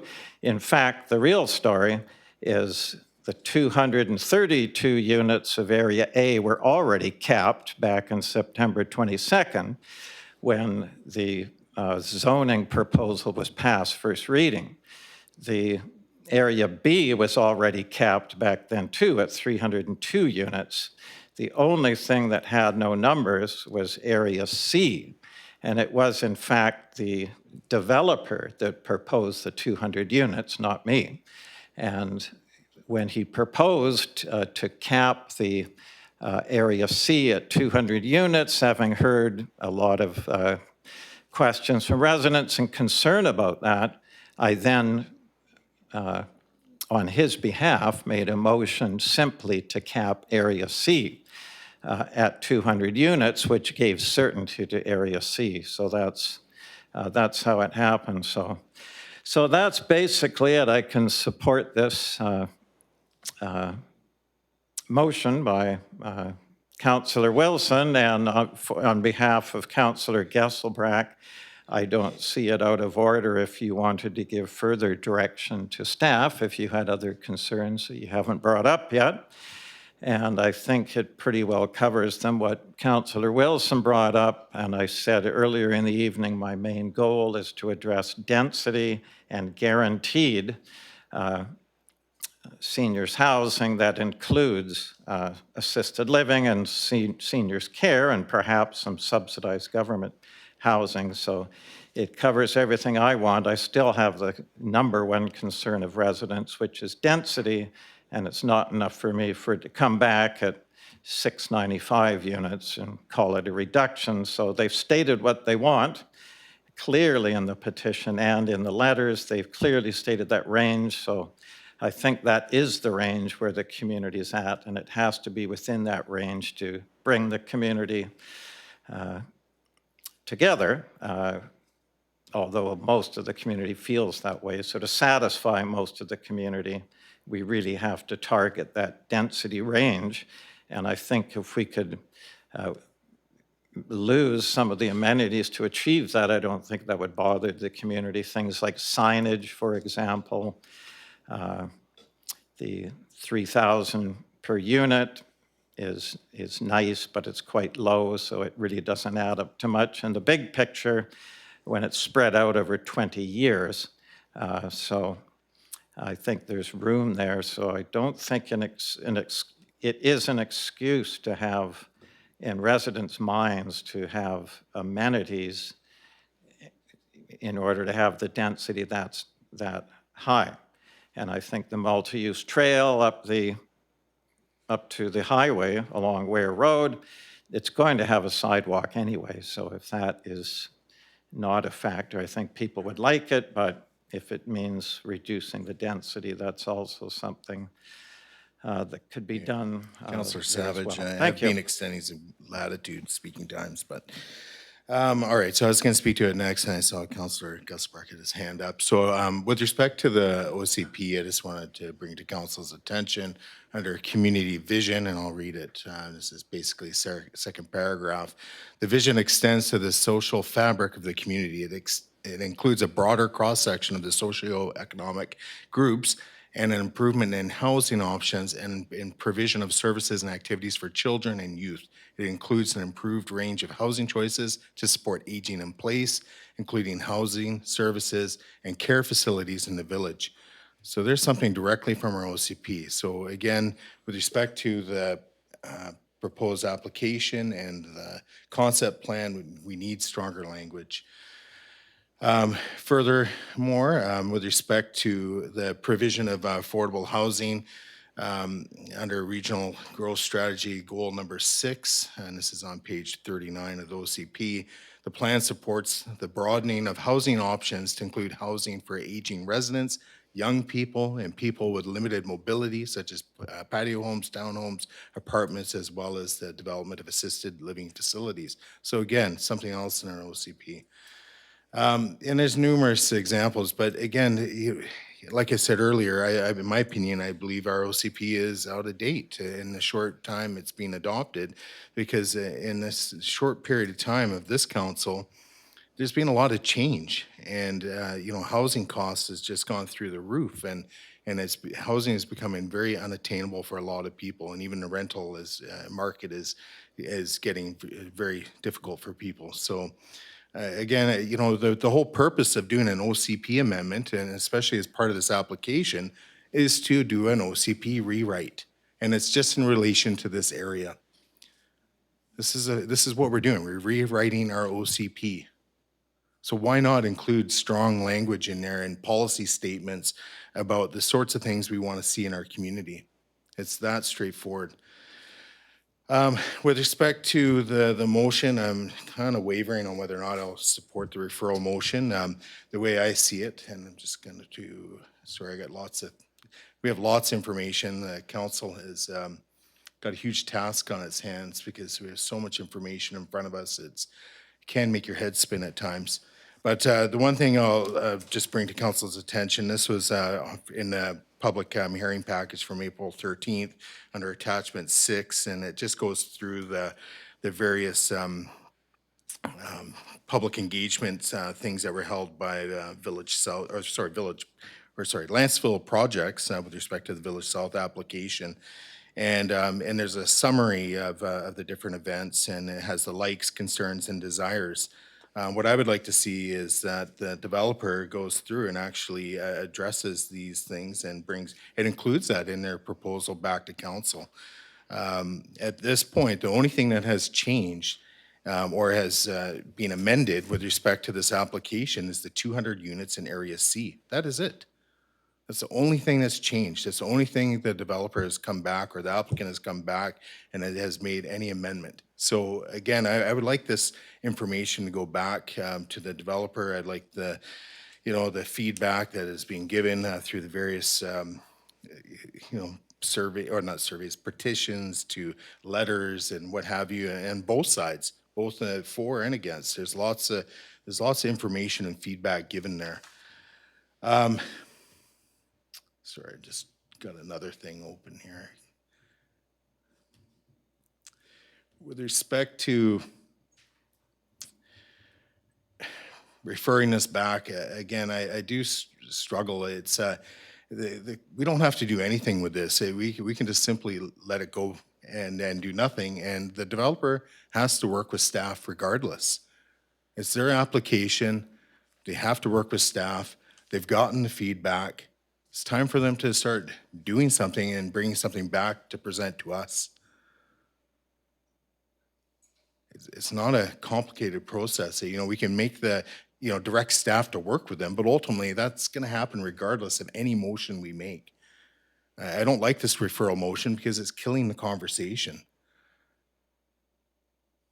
So we've got a list of things. Okay, that's all we're going to do at this stage. If you have anything else, oh well, too bad.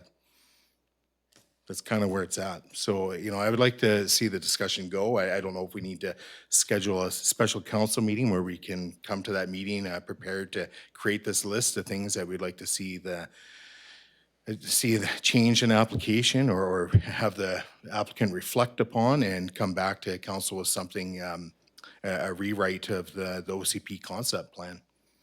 So, Councillor Gusbrecht, go ahead. Thank you. Yeah, for Councillor Savage, I wasn't criticizing the vote on February 23rd. I thought it was a unanimous vote, so we obviously, all of us agreed to it. So that was my only point there, that we agreed to the 732 number. Just point out that, and this has been mentioned, that there's a broad spectrum of senior care, right from an apartment I could live in to a patio home, single level. Seems to me the people of my demographic that I talk to are looking that way, downsizing. But as well, it goes off into congregate care and all the rest, licensed care facilities. Councillor Savage brought up the example of Longwood, a tremendous project. That's not a care facility. There may be some components in there, but it's basically a beautiful place where a lot of seniors go to live. I will point out that there was an announcement, and this was an important announcement by the Nanaimo Regional General Hospital District, and this was discussed at the RDN, and this was an announcement that came out on April 12th from the district, and that announced 5 major capital projects within our district, from a catheter facility to a cancer center to a tower. But the last one, and more specifically, was a long-term care facility in Lantzville. Now, we don't know where that is, but you have the senior levels of government looking at that and considering it. And as far as I know, that these projects are big projects. The problem I see with trying to put that in the downtown core, they're generally, 100 units. There are other places in the downtown core along Lantzville Road. One resident, in fact, at a public meeting, mentioned that her acreage would be a great place to put a seniors facility, and that's right downtown. But the point I'm making is that senior levels of government have targeted Lantzville for a seniors licensed care facility. So I assume that more on that announcement will be coming in the near future, which could supplement our discussions around the Village South and provide that what Councillor Savage read from 7.2.1 about providing these higher levels of senior care. So I'm hopeful. The only cloud, and we all heard it at the AVIC conference, and we've seen it in the paper, is that Minister Eby has made several announcements in the papers and publicly that there's potential for the province to take over permitting functions in some of the municipalities that seem to be resistant. And that may be something that we want to get on with our proposal on Village South before that goes too much further at the provincial level. That's it. Okay, additional speakers. Okay, Councillor Savage. Yes, thank you. And just to clarify again, my comrade, that it was 200 units in Area C was all that motion was. So nothing else was said. There was no reference to the other A or B sections. So now with we do have subsidized seniors housing on our council priorities. The Legion wrote us a letter saying they're highly interested in sponsoring it. All they need is the land. So there's some subsidized housing for you right there, Mayor Swain, so we can accomplish. So that would be under the domain, Director Lim Shu, of what Councillor Wilson's motion is, where he referred to seniors housing. And if you so choose, I was going to leave this to the phase development agreement stage as staff recommended. That's I do so at that point. But at this point, if it wanted to be tied into the park, which is short of that 22% target, then that could provide the extra 1.9 acres it would give us if it was 22%. That would, all the Legion needs is about 3/4 of an acre, half an acre, acre at the most, for like a 30-unit subsidized seniors housing. It's brilliantly done. It's not that much government money involved. It's CMHC gives 40-year interest-free loans, that sort of thing. So, and it just allows veterans first, which is wonderful. What a feather in our cap that veterans would get first priority, and then people that had lived in Lantzville or currently do could live there living on a pension. It's only $300 a month, so it's thereabouts is what it works out to. So that's something else that could be included in Councillor Wilson's motion. If the topic comes up, then that extra little parkland would provide that subsidized seniors housing, and that would be outside of the density amount. I feel it would be so highly supported in the community with the Legion involved that.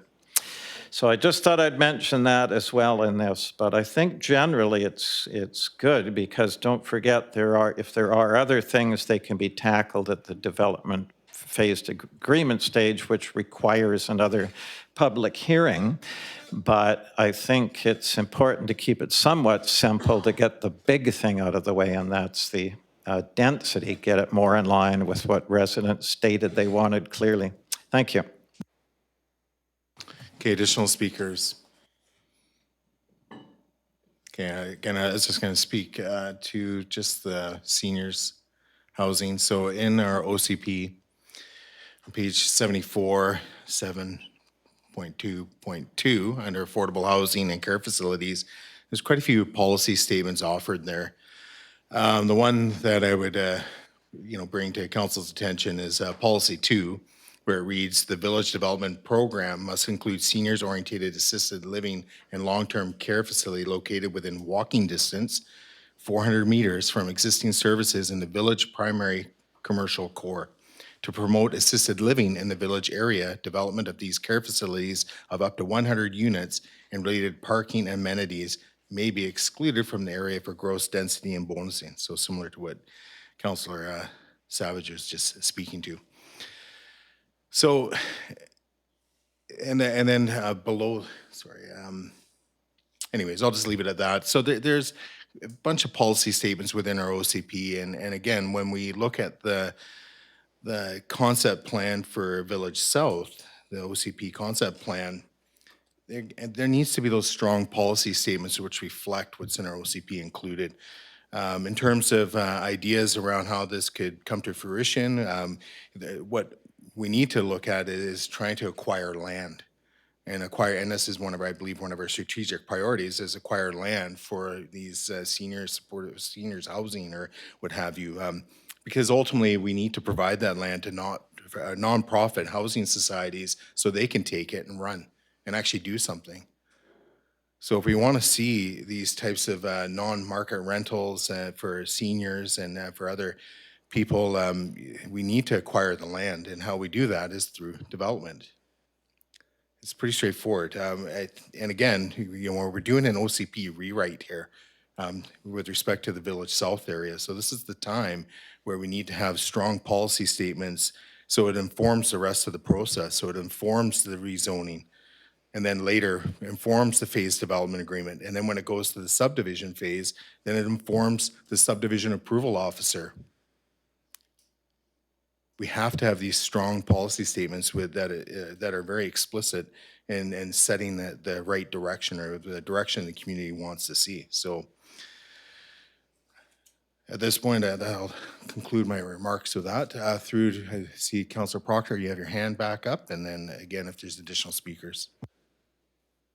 I just, thank you. I just had one remark, and thank you for pointing that out on page 74. I hadn't read that specific paragraph before. My only concern is it says of a care facility of up to 100 units. And what I have heard, and I mean, I didn't hire an expert, mind you, I've just heard this from people in the industry, is that, excuse me, I'm wrapped up in a plug here, is that 100-unit facilities aren't feasible economically anymore, and that they usually aim for 150 units to make it feasible. So I'm hoping that if that's the case, that we can all be flexible enough to allow a 150-unit senior care facility. If it's not economical to operate 100 units, then we may need to look at 150. So I'm not sure why it caps it of up to 100 units. Could anyone on staff speak to that?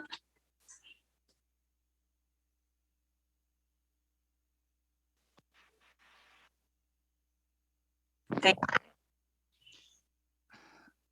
Unfortunately, I cannot provide further clarity on how that number was arrived at. It seemed appropriate at the time that the OCP was being developed. Is the only comment I can make at this point in time. But I've heard similar comments as well that 100-unit facility, it's not viable anymore. So we may need to be flexible and look at a larger facility if we really want to accommodate that in our community. That was my only point. But we can look at that when the proposal comes back to us. Thank you, Director Limshu. That's all I have to say. Sorry about the cord fiasco there. Yeah, I just had a follow-up comment to that. So there, on page 75, there's policy 4, which also reads, the district encourages a range of housing forms and sizes of assisted living for seniors and other long-term care, including co-op housing, co-ops, cottages, small nursing homes similar in size and character to large private residents, as alternatives or in addition to moderate scale institutions. The other part of the conversation is, for-profit care facilities versus non-profit care facilities. And, my line of work, I do travel around to various care facilities that are private as well as public, and, they do range in size. So I think in terms of what's feasible for the profit model, you probably do have to have a larger scale facility. But if in terms of not-profit or non-profit, I think, the smaller scale probably does work. And the other concept as well is group homes. Group homes are not in the scale of 100 or 150. Group homes are often small, and you're looking at maybe 4 or 6 residents in a house that get medical care, and they're looked after by professional nursing staff and so forth. So it's there's a spectrum, and I've seen that opinion as well. Or maybe a similar opinion about, don't build it if you can't do more than 100, you're not going to make money. But, that's just one opinion, and that's just looking at one aspect of long-term, care housing. So it's a spectrum.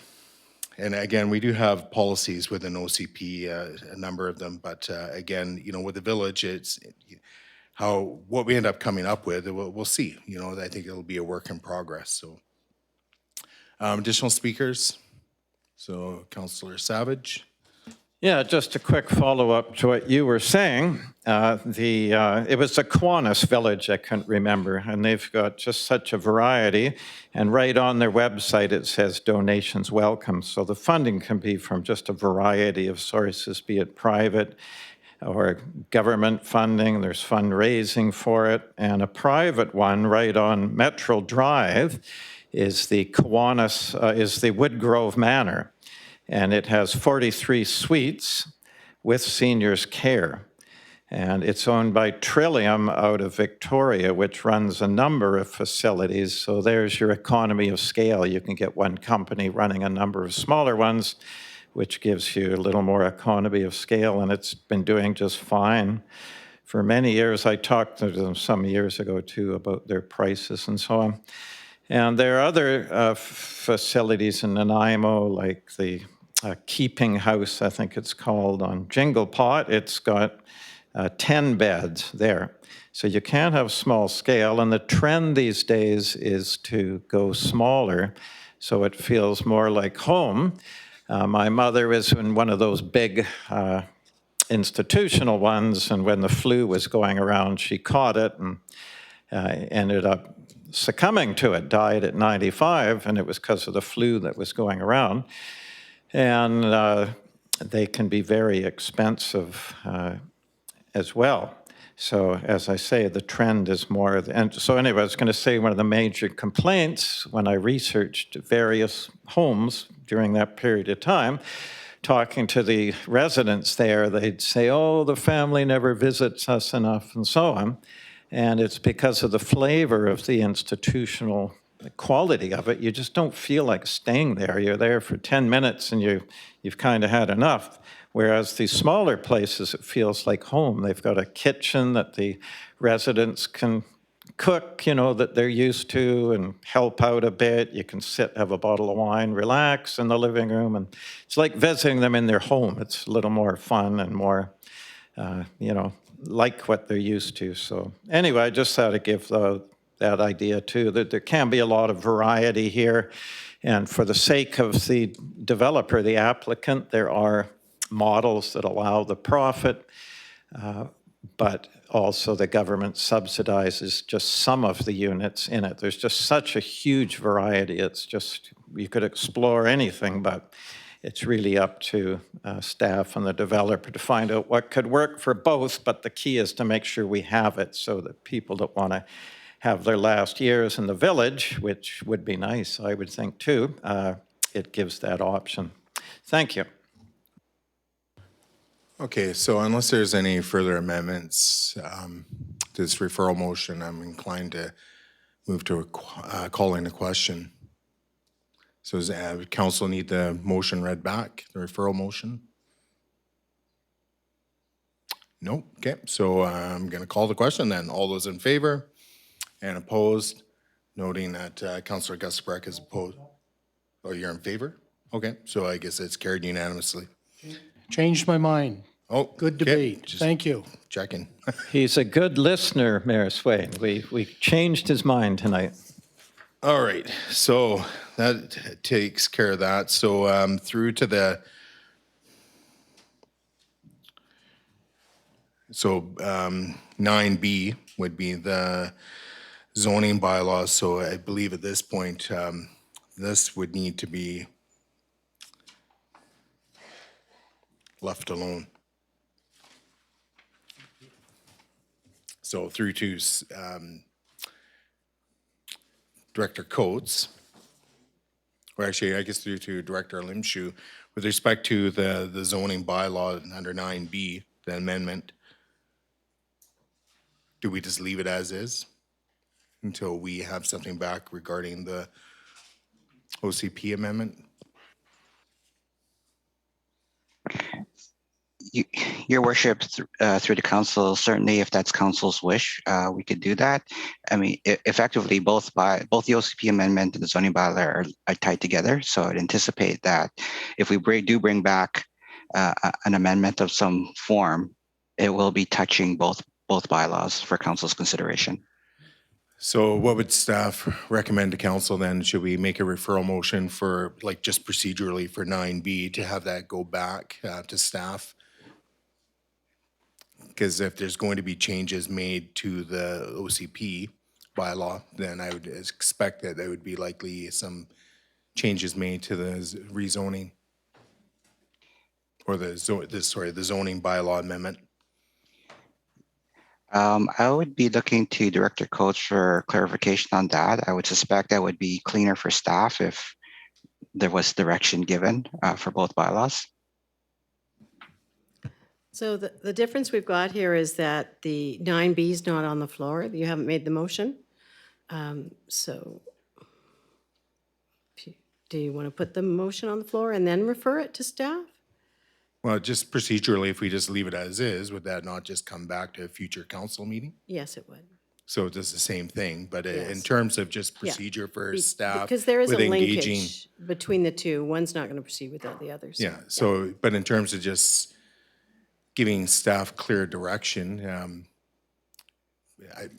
I'm leaning towards we should move it and second it and refer it back to staff. So then Okay. staff has that direction to work Okay. with the applicant, but I'm just thinking out loud And Okay. I'm sure council's listening attentively. We're good either way. Okay, good neither. Okay, well, what's council's will as well? So I'll just get the motion on the floor then. So that the District of Lantzville zoning bylaw number 180, 2020 amendment, open bracket, Village South Special Planning Area Zone, close bracket bylaw number 284, 2021 be given third reading. Is there a seconder? Second by Councillor Savage. So it's been moved and seconded at this point. I'm going to make the referral motion back to staff. So that staff. Second? Sorry? Second? Oh, you're seconding that awfully quick. Okay, so it's just a referral motion back to staff to work with the applicant. And it's been seconded by Councillor Gusselbreck. Discussion on the referral motion. Okay, I'll forgo my shot. Councillor Gusselbreck. Okay, Councillor Savage.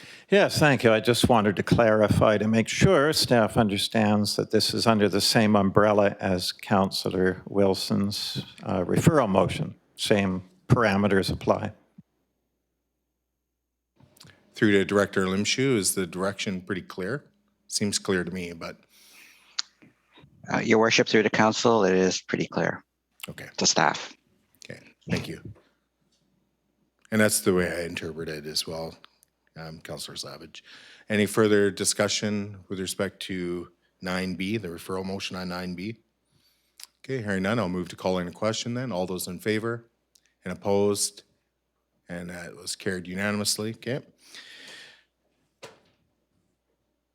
And that's the follow motion, that's not apply, so we'll just move on unless I need to be corrected. Okay, so I'll just move on to 9D in our agenda. So we have the grant application for 100% funding for the Canada Community Building Fund and British Columbia Strategic Priorities Fund Capital Infrastructure Stream. I'll read the motion that an application be submitted for grant funding for the construction of the new fire hall for the District of Lantzville through the Strategic Priorities Fund Capital Infrastructure Stream up to a maximum federal Canada Community Building Fund contribution of $6 million.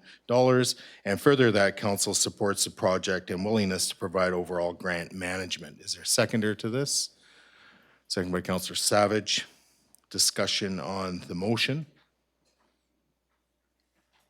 Okay, so I'll just quickly start this one off. So this one's pretty straightforward. Obviously, underway at the moment is the architectural drawings or design for the new fire hall and public works facility to go on to the property up at Clark as part of the Clark Med subdivision. So it's hard to say no to any funding, especially 100% grant funding in order or magnitude of $6 million. So clearly has my support on that. Again, it's when you're looking at 100% funding on anything, I can support that. So in terms of timing, I'm not going to get into the timing. If people are interested, they can go back and look at my comments on the video with respect to when we had that debate, but I'll leave that alone for now. So Councillor Savage, go ahead. No, that's fine. I support it. Thank you. Okay, and through the rest of the council, any additional speakers on this item? Okay, hearing none, I'll move to call in question. All those in favor and opposed, that's carried unanimously. There is a slight lag on the feed, Councillor Proctor, but I'm sure you'll let me know if you're opposed. All right, so that takes us on to 9E. So this is the grant application, 100% funding for the Canada Community Building Fund and British Columbia Strategic Priority Fund, Canada or Capacity Building Stream. There's a long motion for the sake of this one. Yeah, I guess we'll just go through it as we have been doing this all term. So that an application be submitted for grant funding through the Strategic Priorities Fund Capacity Building Stream for asset management work related to developing or further updating the district's asset management policy, formal condition assessment guidelines to assist staff and third parties with assessing the condition of district assets, identifying data and attribute gaps and recommendations for data acquired to assist with decision making, building life cycle models for asset systems, in brackets, and building into the district's asset management software, and improvement and intervention and replacement costs, building at risk and criticality of models to help the district identify critical assets and prioritize funding and asset interventions based on risk, and in brackets, and build into the asset management software. Next bullet is development of an asset management plan with levels of service indicators that can help in conversations with council staff and the public on asset prioritization decisions. And in brackets, develop a district asset management software and training for staff on how to create annual updates. Lastly, long-term financial plan. And further, that council supports the projects and willingness to provide overall grant management. So it's a long one. Is there a seconder to that? Seconded by Councillor Savage. Discussion on this motion. I'll forgo my turn through the seconder. Councillor Savage, anything? Yes, thank you. Unfortunately, I won't be supporting this one. The reason being, while it's grant money, it's still tax money, and I'd rather see it spent on more, what I consider more useful things. And the problem with this is when you get too far from reality with when you're doing finances, it's not as accurate as on the ground continual assessments. And my worry with these computer programs, we've all witnessed it in business where it's very poor service and they say, well, it's the computer, we can't help it, sort of thing. So I would just not want to be reliant on a computer program saying what we should be spending and so on. And just one example, if there's a pump in the lift station, the most accurate way of predicting the lifespan of how much life is left in that pump is you get a repairman that specializes in such pumps. And he looks at it and says, it's doing fine, you got a good 20 more years left in it. And I'd hate to see a computer program replace that on the ground expertise where it might say it needs replacing 5 years from now, where the expert says it's actually got 20 more years of life.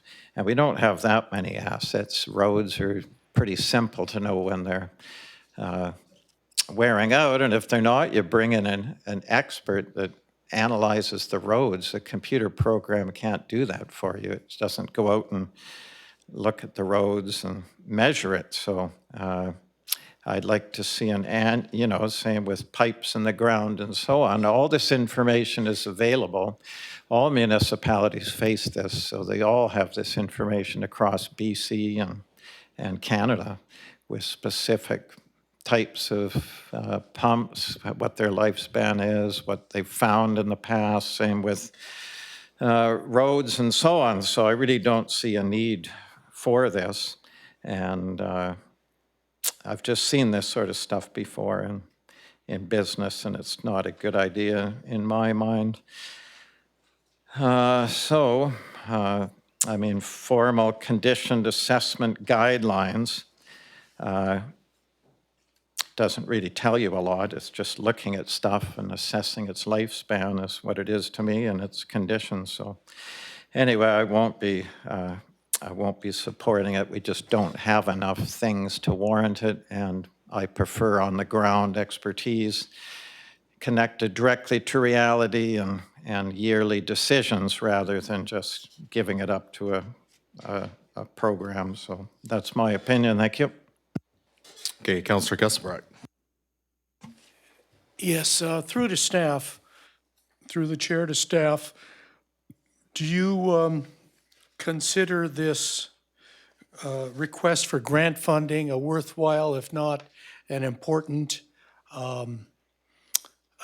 request that would assist not just staff, but the district in general?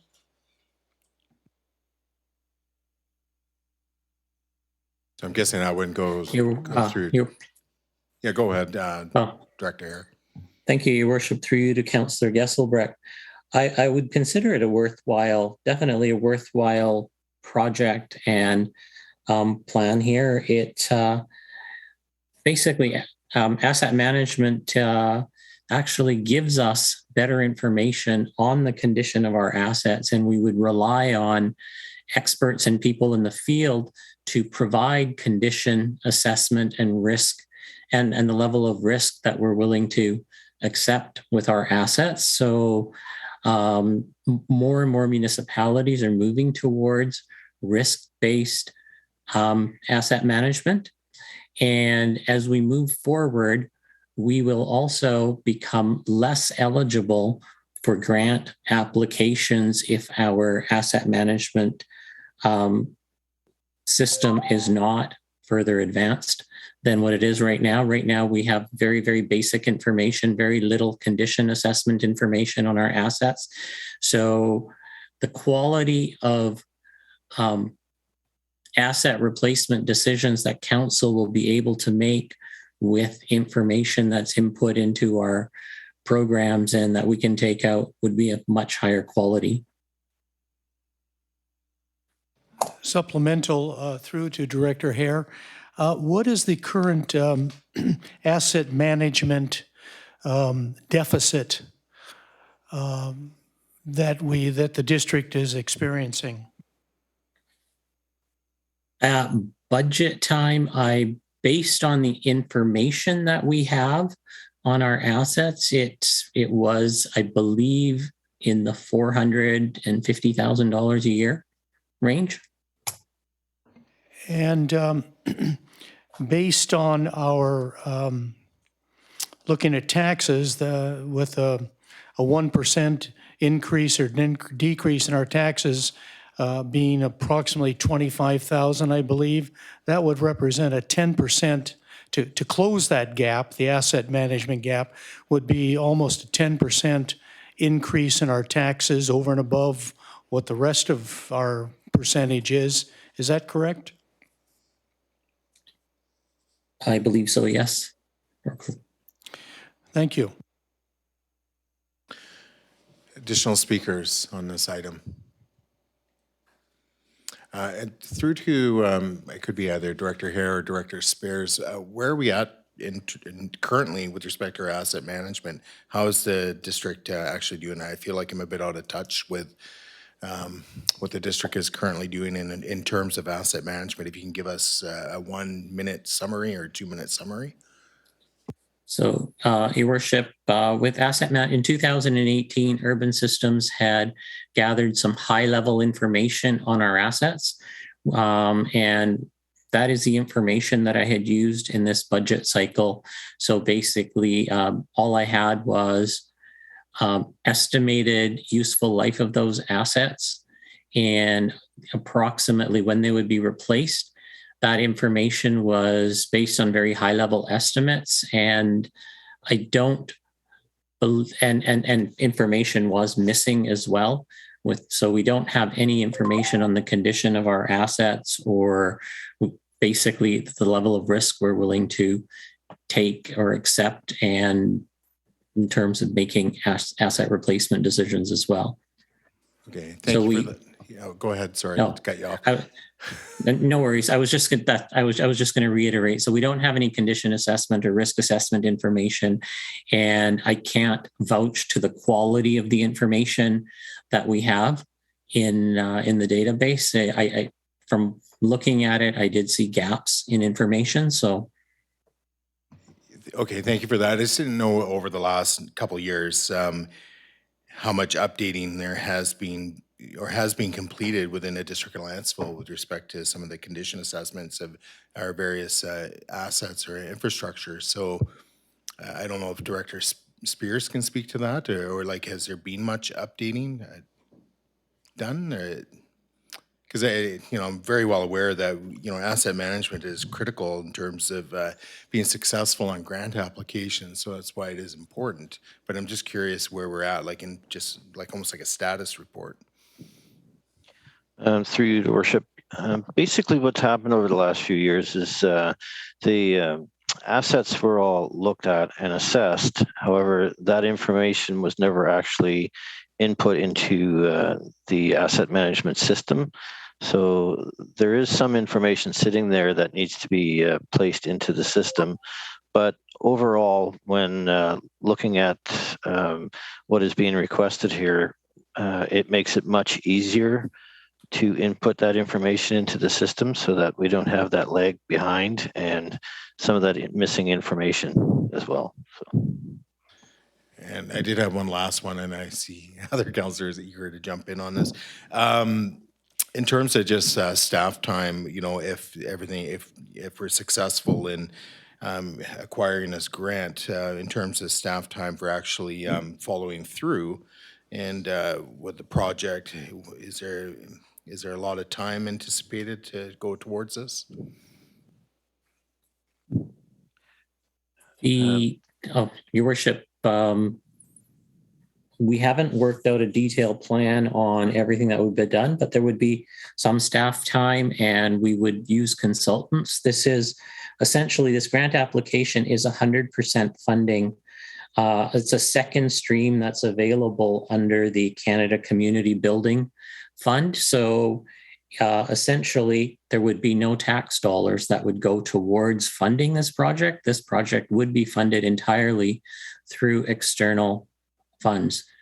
Yet there would be some staff time involved, obviously, but we should be able to control the amount of staff time that is dedicated to this. Okay, thank you. My only concern was just because in the motion it does read, you know, the willingness to provide overall grant management. So if staff is indicating there's a ton of time that's going to be required, then that makes it easier to support. Director Spears, I see your hands up, and then I have Councillor Proctor and then Councillor Wilson. Thank you, Your Worship. I guess what we really should be looking at as well, looking forward, the ease to input that information. Basically, it will be coming directly from the groundwork and going directly into the system. So that uploading that we had to do in the past and that we're still having to do will no longer be required, as it'll be automatic. Okay. Efficiency is a good thing. So Councillor Proctor, I did see your hand up earlier, but I don't know if maybe. Well, it's really not important, but if we are $450,000 short and $25,000 raises your taxes 1%, that's actually an 18% tax rate raise to bring us up to asset management. That's a lot of money. That was it. Okay. Councillor Wilson. I was just going to say the same thing. So, yeah, the motion's not really about that, though. It's just this is a good thing in my opinion, simply because the more accurate asset management information we have, the better success we're going to have with respect to grant applications. So, yeah, it's important to have this. And again, you know, in my short time in local government, I've heard it a few times now at the various conferences. How important this really is. So it's a pretty simple decision. Unless there's any further debate, I'm going to call the question. So Councillor Savage, go ahead. Yeah, through chair to staff, is there an estimated total cost this would be, including the consultant? And I know you have to pay a lot for the copyright for the software and so on.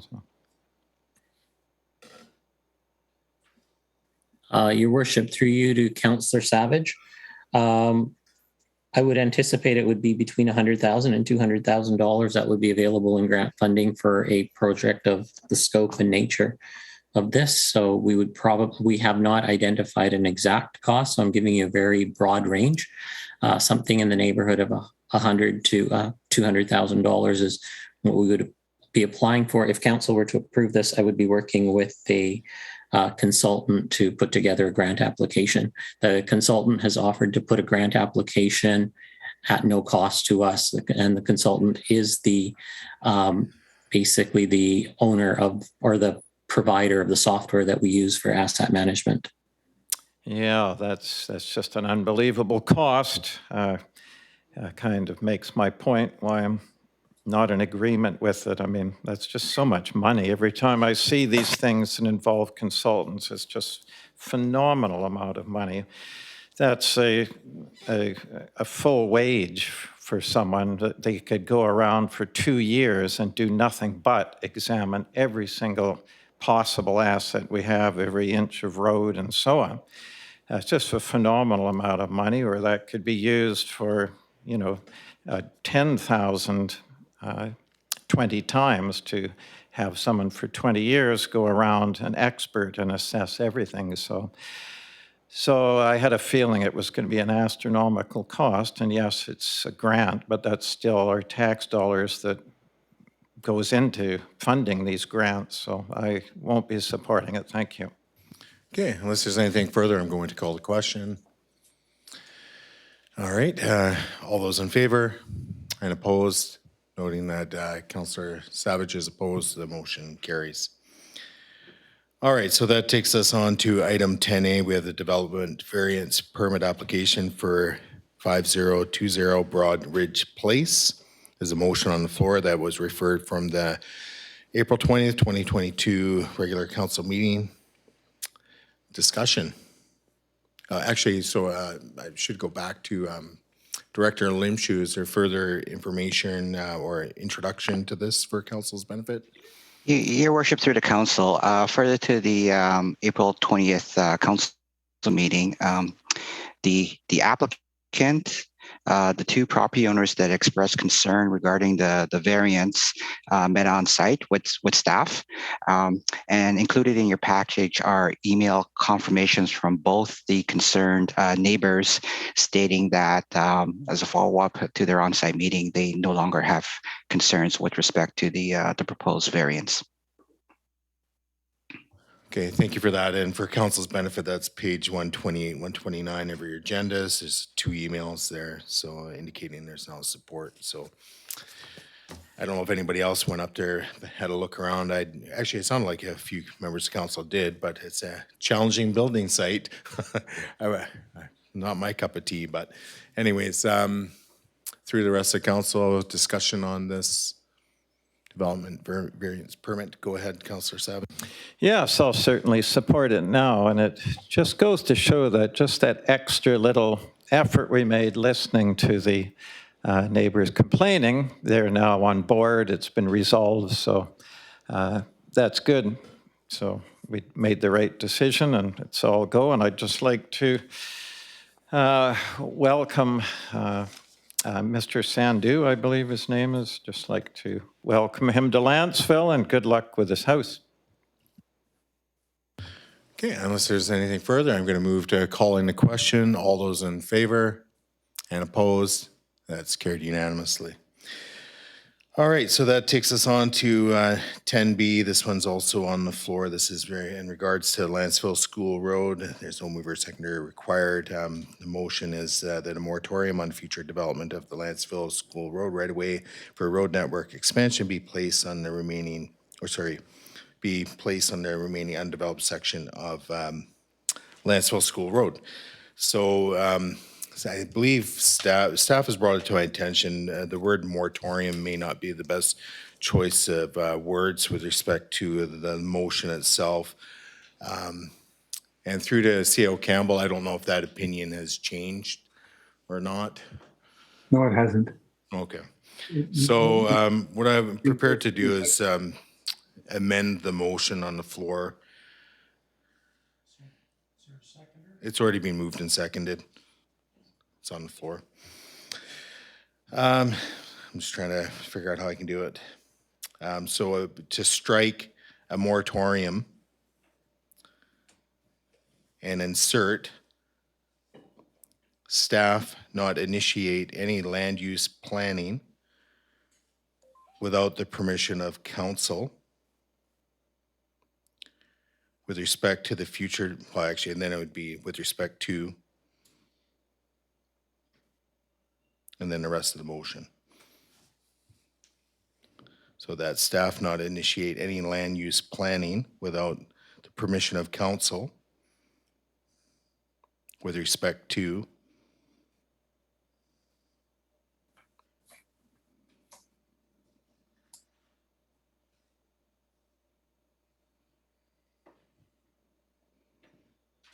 and then I guess I'll have to further amend that by striking after the word road. for road network expansion, everything after that.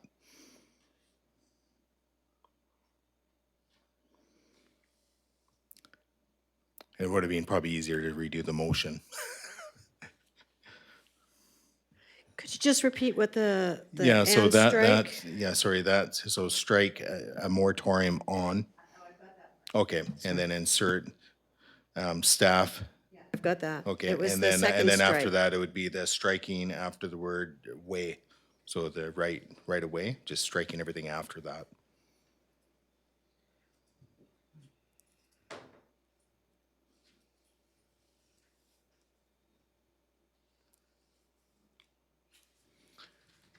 So if, So did the- you want to read it back Yeah, for me, sir. please? Thank you. I'll give it a shot.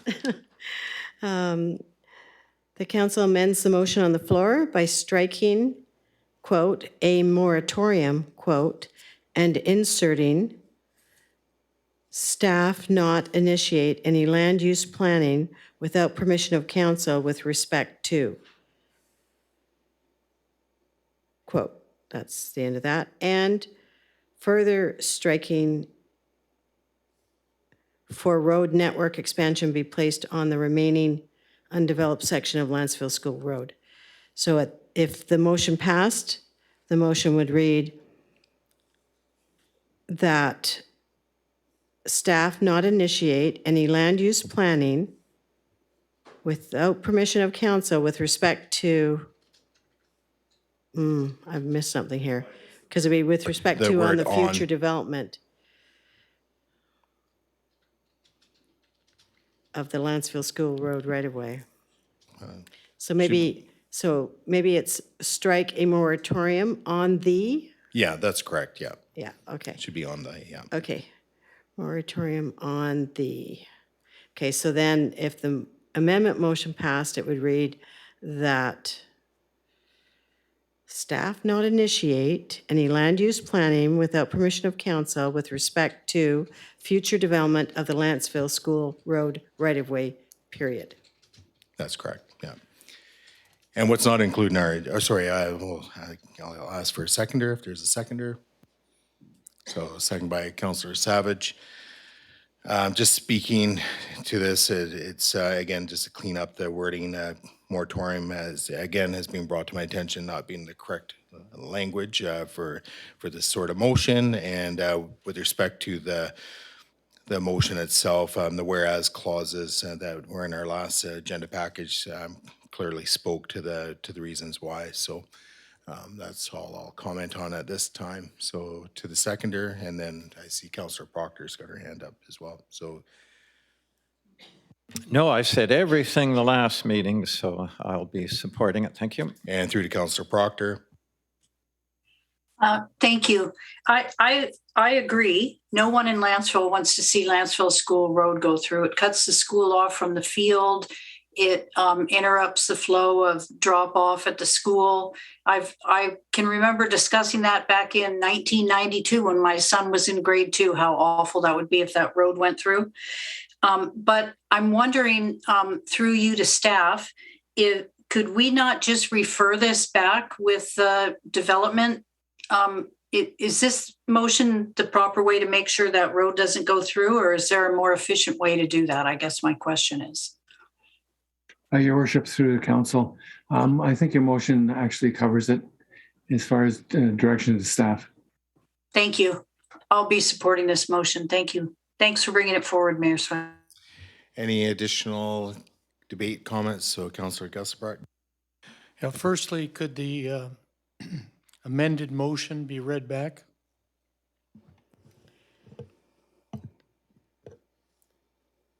So do you want the amendment, or do you want what it would read after an amendment was passed? Right now, you're voting on an amendment.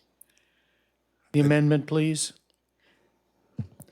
That the motion on the floor be amended by striking, quote, "a moratorium on the," quote,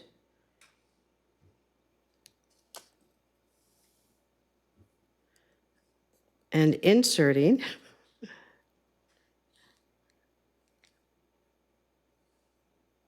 staff not initiate any land use planning without permission of council with respect to. And further striking for road network expansion be placed on the remaining undeveloped section of Lantzville School Road. So if the amendment passed, the motion would read that future development of the Lantzville School Road right-of-way,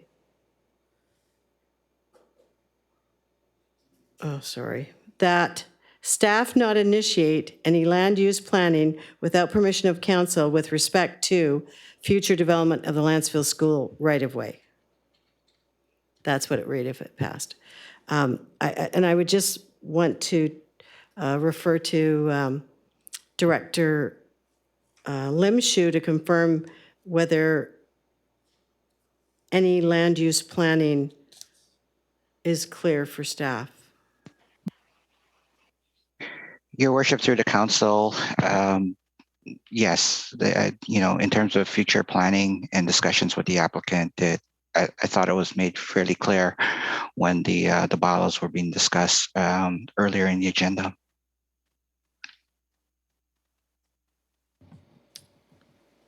Okay. Is there any follow-up, Councillor Gaspar? Yeah, I'm looking at the map on page 155 of our agenda. 156. And if you wouldn't mind, the chair, just to enunciate once again, what was the problem here? The problem here is that the proposed road going through the school. So this is to inform any future planning process of the desire of the community or the council of the day. And that's as simple as it is. And that's not to have a road bisecting the school field or the playground from the school building. Isn't there a road there now? No, there's not. Well, there's a road that comes off of Lantzville Road. Yeah, that's why on your map, there's a red box around the section. So that's not road, that's this road right away. I don't see anything in red. I see an orange square. Okay, orange square then. I believe it's red, but it's transparent red. And then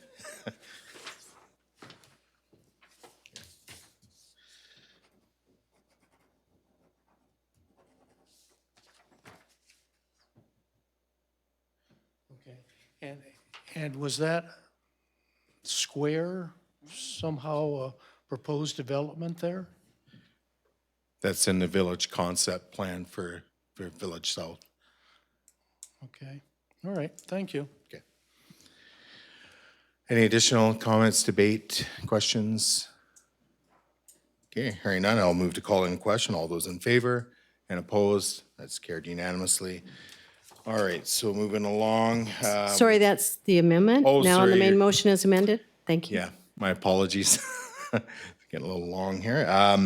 So I'll call the question on the main motion as amended. Unless there's anything further, seeing or hearing none, I will call the question. All those in favor and opposed, that's carried unanimously. Okay.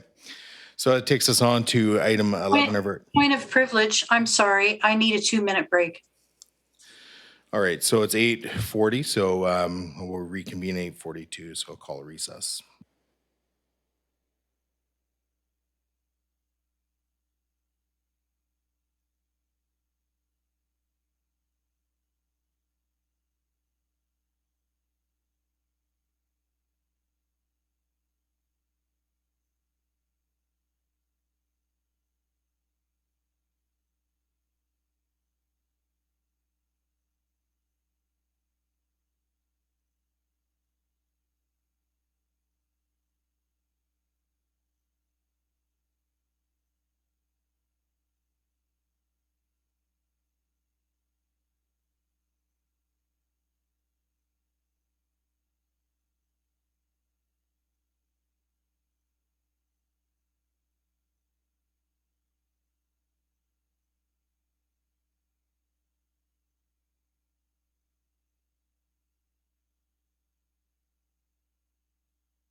Okay, so noting the time is 8:43 almost, I'm going to call this meeting back to order.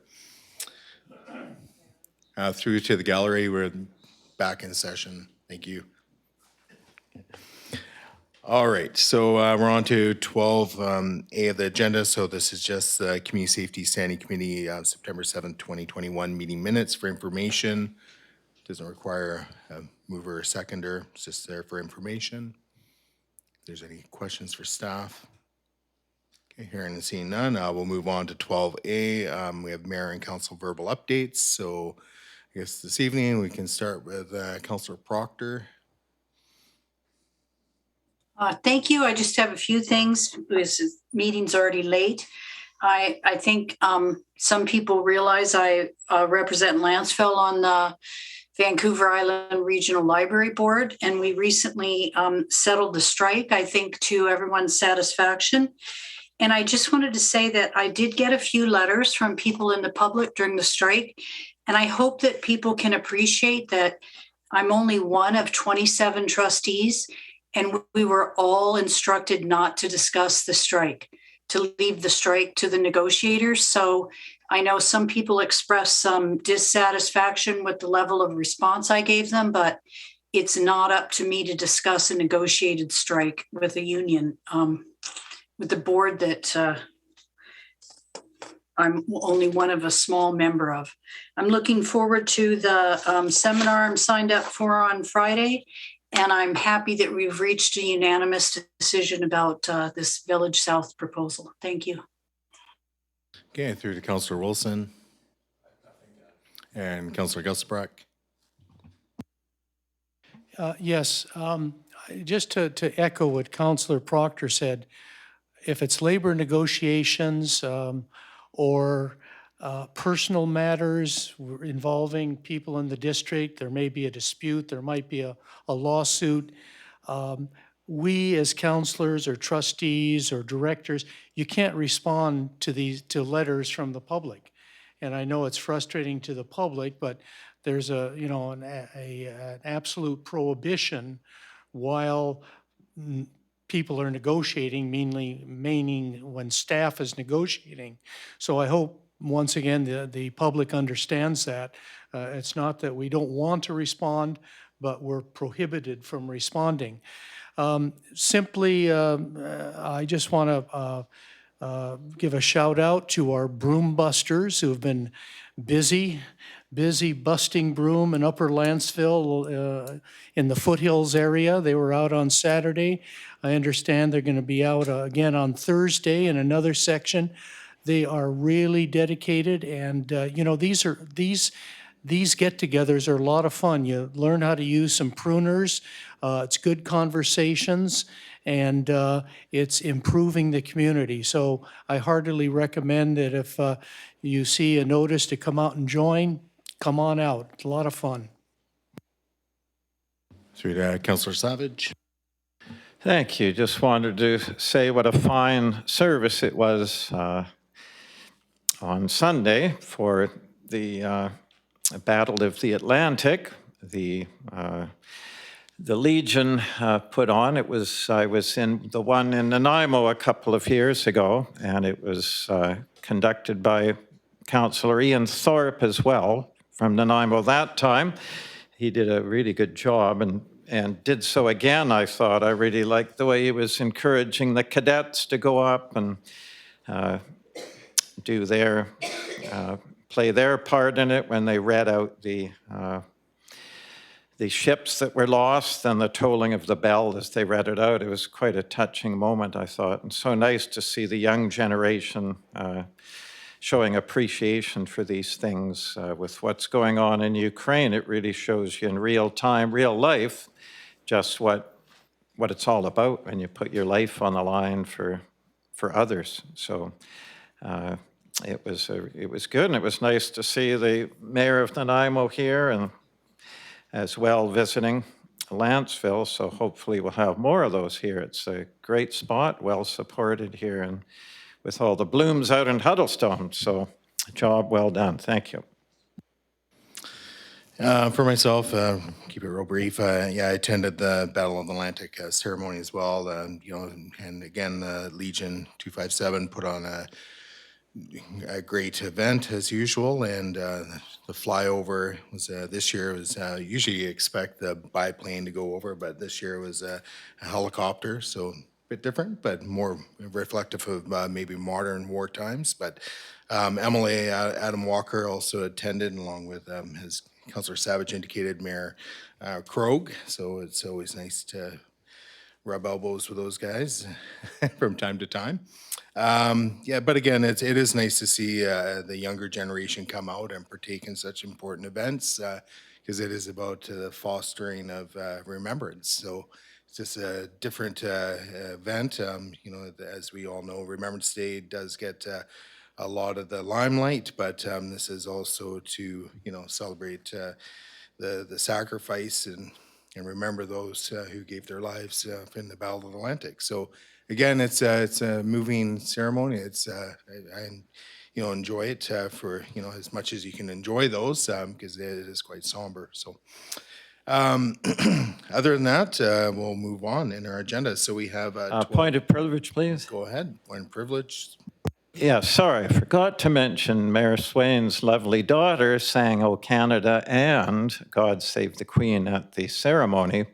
We have such great teenagers in Lantzville, we really do. So, well, it's her little way of serving her community. So, and she's also going to be singing at the convention. So the Legion's holding a convention in Nanaimo. So she does a bunch of singing engagements, but that's just one of them. Got a frog in the throat. Excuse me. All right, so that takes us on to 12B. So we have the invoice adjustment request for 7038 Blackjack Drive. Just be declaring a lockout. Pardon me? I'll be declaring a conflict on Okay, this. so you still have to kind of state the general, reason. Just because I have an employee-employer relationship with the applicant, or with the property owner, rather.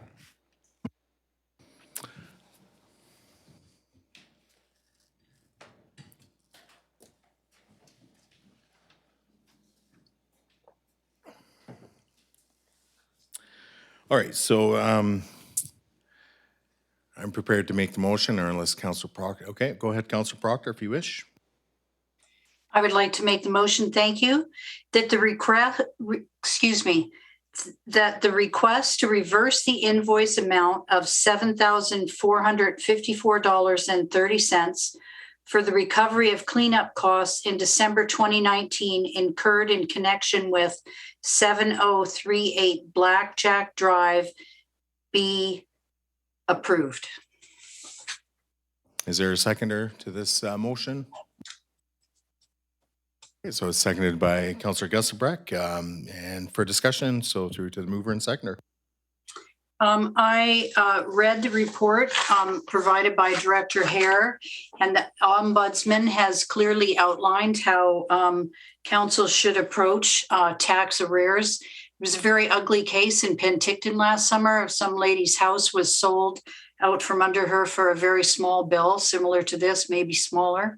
I think that we need to consider the Ombudsman's direction and not overstate, or not strong-arm citizens. I also read all of the reports provided, and none of the cleanup was due to anything that the property owner did. It wasn't her mess, and it's unfortunate, and I would really appreciate some sympathy and leniency if I was in her position. So that is what I'm willing to do. I'd also like to say that this bill was paid for by the district. So it's not going to affect anyone's taxation if we reverse the invoice, because it was paid for in 2019 and it's not going to increase anyone's taxes to do this for her. Thank you. Okay, Councillor Gusselbreck is the seconder. Nothing at this point, thank you. And then to the rest of the council. Okay, go ahead, Councillor Savage, and I'll speak after you. Yes, I'll be supporting this. There's a lot of information at times we're privy to, and all I can do is use my experiences in life and what little wisdom I've gathered over the years to apply to this. And for me, all those things, many situations I've seen similar to this in the past. All I can do is apply those experiences to this, and it's just my personal opinion as to what my conclusion is, and I just do it on a basis of which is the most helpful to the most people and the people involved. And it's very much on the ledger of being the helpful thing to do to approve this. So I'll leave it at that. Thank you. Okay, yeah, I will not be supporting this motion. What I'd recommend at a minimum, if there is some hesitation of council of decisioning this tonight, is and I don't know if members of council have had a chance to actually look at the video from 2018, or more specifically from the council meeting of October 15th, 2018, when we dealt with the motion that's in our agenda package that's on page 162. In the video, and I'll give the timestamp references right now, I'm starting at basically 13 minutes and 30 seconds into the video. It's pretty self-explanatory what happened.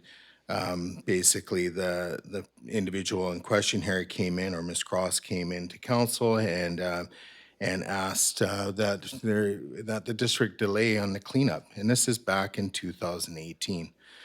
I don't want to get any of I don't want to quote any what was said or misquote anything that was said. So I think it might be best to better inform this process by perhaps delaying the decision on this to a later council meeting, so council can actually review that meeting, because it's quite telling to why we shouldn't be doing this or refunding this money, or not even refunding, giving this money away essentially.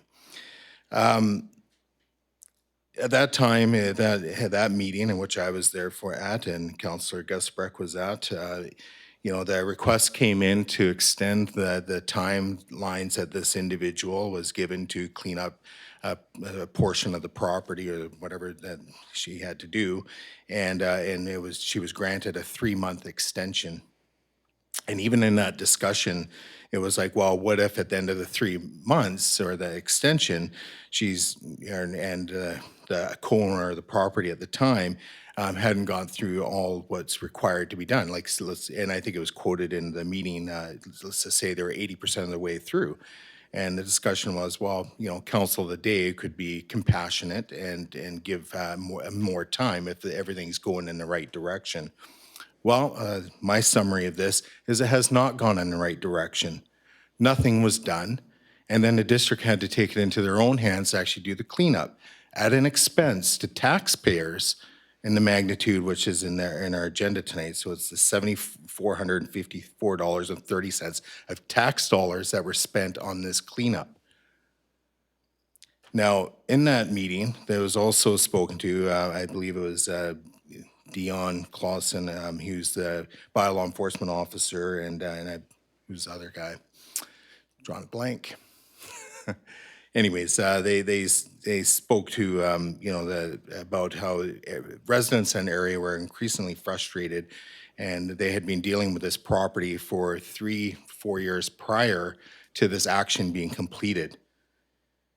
And now we're almost 8 years later, and they're asking for a refund. This is highly inappropriate. It bothers me to my core that we would even consider granting this when an ample amount of time and goodwill was extended to this individual and to the other property owner to actually clean it up and not incur that expense. Now, since then, a fence has been built. Since then, a house has been built. But We have not been paid back the $7,400. This is troubling. If we were seriously going to consider this motion and move forward with it, then I propose an amendment that everybody in that block or that street or all of Blackjack also gets a credit, a tax credit of $7,500 for the nuisance that they've had to put up with over the last number of years. It's, sorry, I can't have anything from the gallery, but again, it's, if council is hesitating on decision, yes, I can respect that.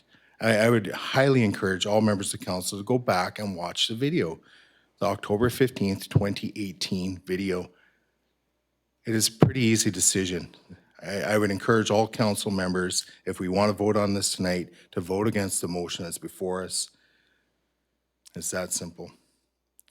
I'm generally a compassionate individual, and I believe council of the day exuded tons of compassion, considering what property owners in that area have had to endure for years. This is unfair. It's unfair to taxpayers, it's unfair to the residents in that neighborhood, and then to the rest of Lantzville. Every resident is going to cough up, what is it, $2.50? It may only seem like a small amount of money, but collectively, it's a lot of money. Our grant and aid program, we give away up to a maximum, I think, $2,500 a year. That's 3 times that amount. Not acceptable. So anyways, I'll leave it at that. Are there additional speakers? Would council like to refer this to a later meeting so you have a chance to review that meeting of council? Councillor Gusbart. Thank you, Mayor Swain. Not an easy decision. Up until recently, with the approval of our good neighbor bylaw and the ticketing mechanism, which the District of Lantzville now employs, my perception, my personal perception of our enforcement in the district has been less than admirable. I'm sure all of us have examples in our neighborhood or neighborhoods we drive through of properties that detract from the neighborhood. I don't know the stories. I don't know if there's mental health issues of the residents of those houses, or if it's out of spite or whatever it is. And it's not for me to decide that, but there needs to be enforcement. As a director on the RDN, I know we're dealing with the same issue. I was shocked to see that in some of the electoral districts, there's cases going back to 2000 that have yet to be resolved. Some 500 cases in the RDN that have not been resolved. So it's a problem. I heard what Mayor Swain said. I would hate to have been one of the residents living next to this property. I know of similar properties south end of town where there was drug dealing, there was prostitution, there was garbage, there was fights, there was knives that went on for far too long. And the RCMP eventually get called in. Usually it's a mental health issue. It's a problem. And yes, it's gone on too long. So I want to particularly recognize the residents who have put up with it. And there's been a resolution, I understand, and I guess that's the only good news.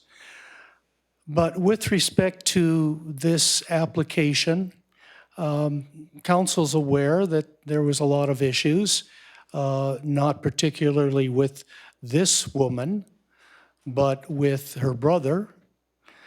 And it was a very difficult situation. And as much as I would like to side with Mayor Swain, and I think he's more than justified in taking the position he's taking, I'm going to err on the side of giving this person a break, and yes, it's taxpayers' money. We're all going to pay for it. Fortunately, it's not more than this, because I'm aware of other circumstances where $50,000 to $75,000. So I'm going to support the motion. I just want to say, and I know staff's listening, that complaints that come in about nuisance properties, properties with tons of cars and junk and uncut trees and bushes going on to the street, that staff instructs our enforcement officer to take these seriously and to seek a resolution of them. And if it can't be done through ticketing, that we go up the next level, which is sometimes a civil lawsuit and going to court. And unfortunately, it means taxpayer money, paying the lawyers to get a court order. But in our civil society, that's the only remedy we have. We don't go over and shoot people. We don't take, we aren't vigilantes. We're still a civil society. So that's it. So I will be supporting this motion tonight. Additional speakers?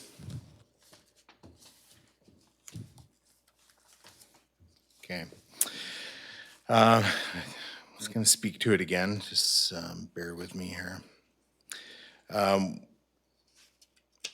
Again, this is a troubling one, and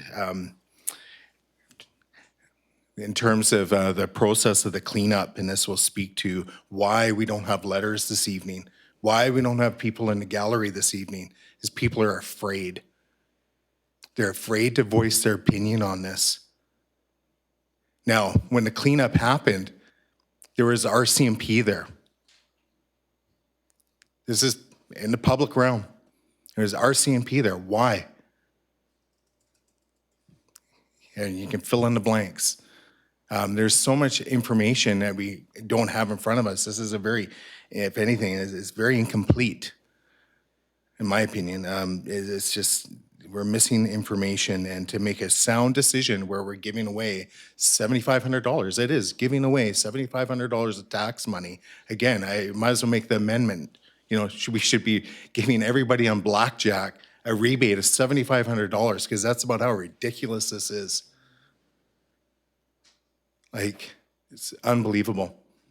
So I would encourage, again, you know, it's review that meeting. We extended the courtesy and the kindness and everything else, you know, and the compassion during that time, like, you know, a few years back now, and this is where we're at.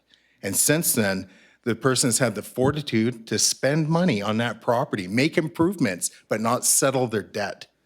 And I take extreme issue with that. It's not fair to taxpayers, and that's where I'm going to leave it. So unless there's any further debate, I will be moving to call in questions. So go ahead, Councillor Savage. Yeah, I've said there's so much to this that I won't be publicly speaking about, but there is one public thing I can say, and that is the situation previously was basically one property per se, that they were joined together, related, and so on. And that was endless problems, still is. However, when one of those properties is going a different direction and they're now separated with a fence, my decision is based on keeping it going in that direction and supporting the right direction things are going up, as opposed to it slipping backwards. So there's two properties in bad shape again. So that's one of the reasons for my decision, just to clarify a bit. Thank you. Actually, I did have a follow-up question through to staff or through Director Hare, since it seems to be your department, the finances.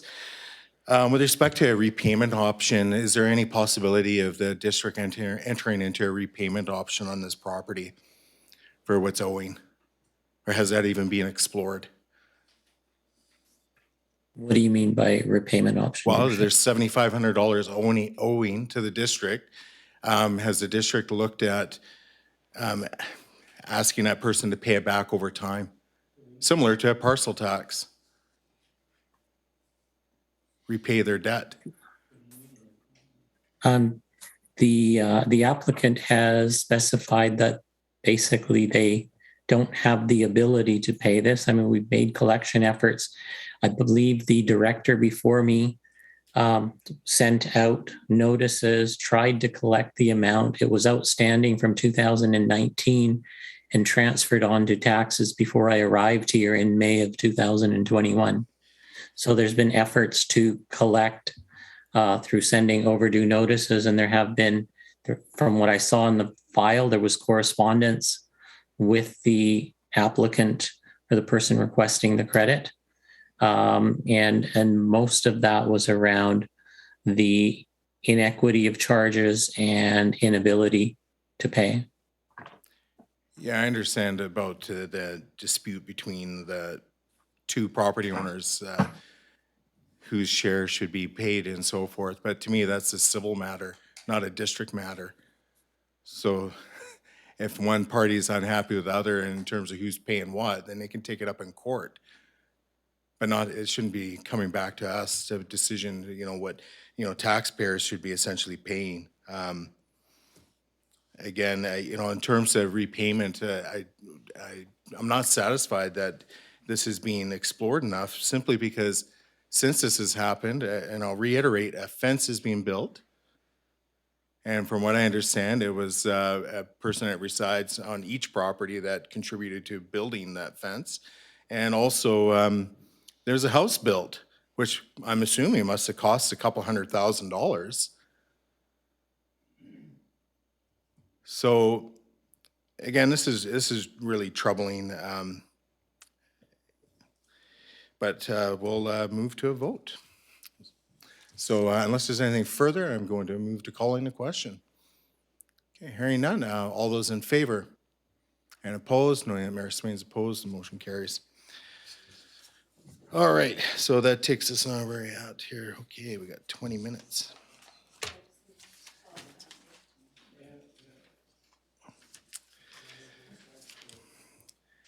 All right, so we're on to 12C of our agenda. So we have trees on district property. Councillor wait Savage, you have a till, recommendation? Councillor Wilson's returns. Sorry.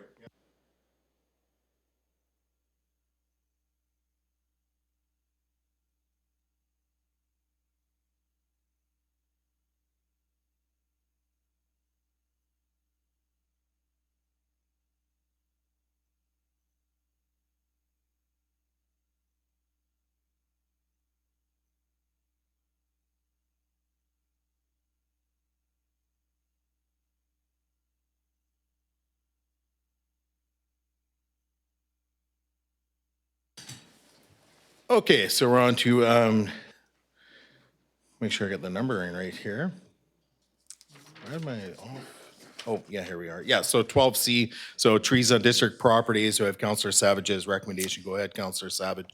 Thank you. That staff do not remove, alter, or endanger any tree on district property with a trunk diameter of more than 12 inches without direction from council, unless the trees are causing a safety hazard. Do we have a seconder to the motion? I'll second the motion. Go ahead, Councillor Savage. Yes, thank you. This is strictly a temporary measure. The purpose of this motion is to protect the significant or larger or older trees on district property. At some point, there may be a significant tree inventory established, which could form part of a new tree bylaw. But in the meantime, we need an extra layer of protection and safeguard in the form of council approval, so we don't lose another significant tree like the 382-year-old tree on the Peterson Road bluff, which was recently cut down. Also, it must be made abundantly clear just how much the community values these trees, and we must protect them as much as possible. And on March 31st, 2021, Council unanimously passed a motion to support old growth trees, and we ended the motion with last part of the motion was that the District of Lantzville formally opposes the logging of all at-risk old growth forests. Now we have a number of old growth trees at the new waterfront park. Some are adjacent to the foreshore, and this motion will ensure none of these are cut down without council approval. And in the motion, any tree which is an urgent safety hazard can be dealt with immediately, so that's not an issue. Without this motion, however, the same thing could happen again. Could be a communication problem or whatever, so this is an extra check that it doesn't happen again. And when something more permanent with better guidance can be put in place, then, you know. And the final issue here is the, through chair to staff, just to clarify, did staff give the direction to have this tree cut down, just to clarify, please? Through your worship to council, basically what has happened was the engineer for the developer was told that they had to actually put in a new outfall to replace the existing one that's just up the street that runs through private property. And with that design, we had the engineers put jogs into the design to get to the outfall, which missed significant trees. However, it did hit that one at the end of the street, which I have to remind council that most of our infrastructure is within road right-of-ways. Our engineers are constantly recommending that we make sure all of our infrastructure is within road right-of-ways. So the tree removal was known to staff. The real issue that we had as staff was the contractor went in and removed the tree and did some work in there without notifying any of the residents in the area. And that was one of the conditions that they had. They had to notify the residents in the area. So there was quite a shock to a lot of people.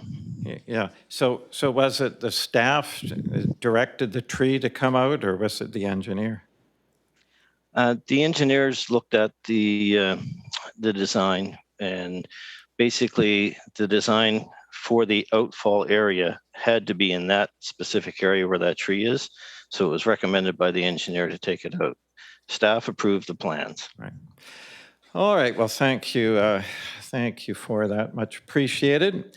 And that's great. So I'll leave it at that. As I say, this is just temporary, and it's just a double check. That's all it is until we get something more permanent in place. It might be a tree bylaw with significant tree inventory and so on, but that's going to take quite a while. So thank you. As a secondary, I can totally support this motion. It's really just providing that oversight and shifting the ultimate decision-making authority to council, and really, you know, the entity that's going to take the brunt of maybe the community dissatisfaction if there is future removal of old trees within the district. So until we have something more formal, tree retention bylaw in place, I think this does the trick. Another thing too is it could have stimulated a conversation with the adjacent landowner about a possible easement and just shifting the works over, but that's kind of a moot point now. So, but there are always possibilities and so on. But you know, I think people do put tremendous value on old growth trees and what they mean. And you know, you could plant 1,000 trees and it doesn't replace it. It's just that simple. So would it be nice to see that tree remain? I understand sometimes trees have to fall, and that's just the way it is.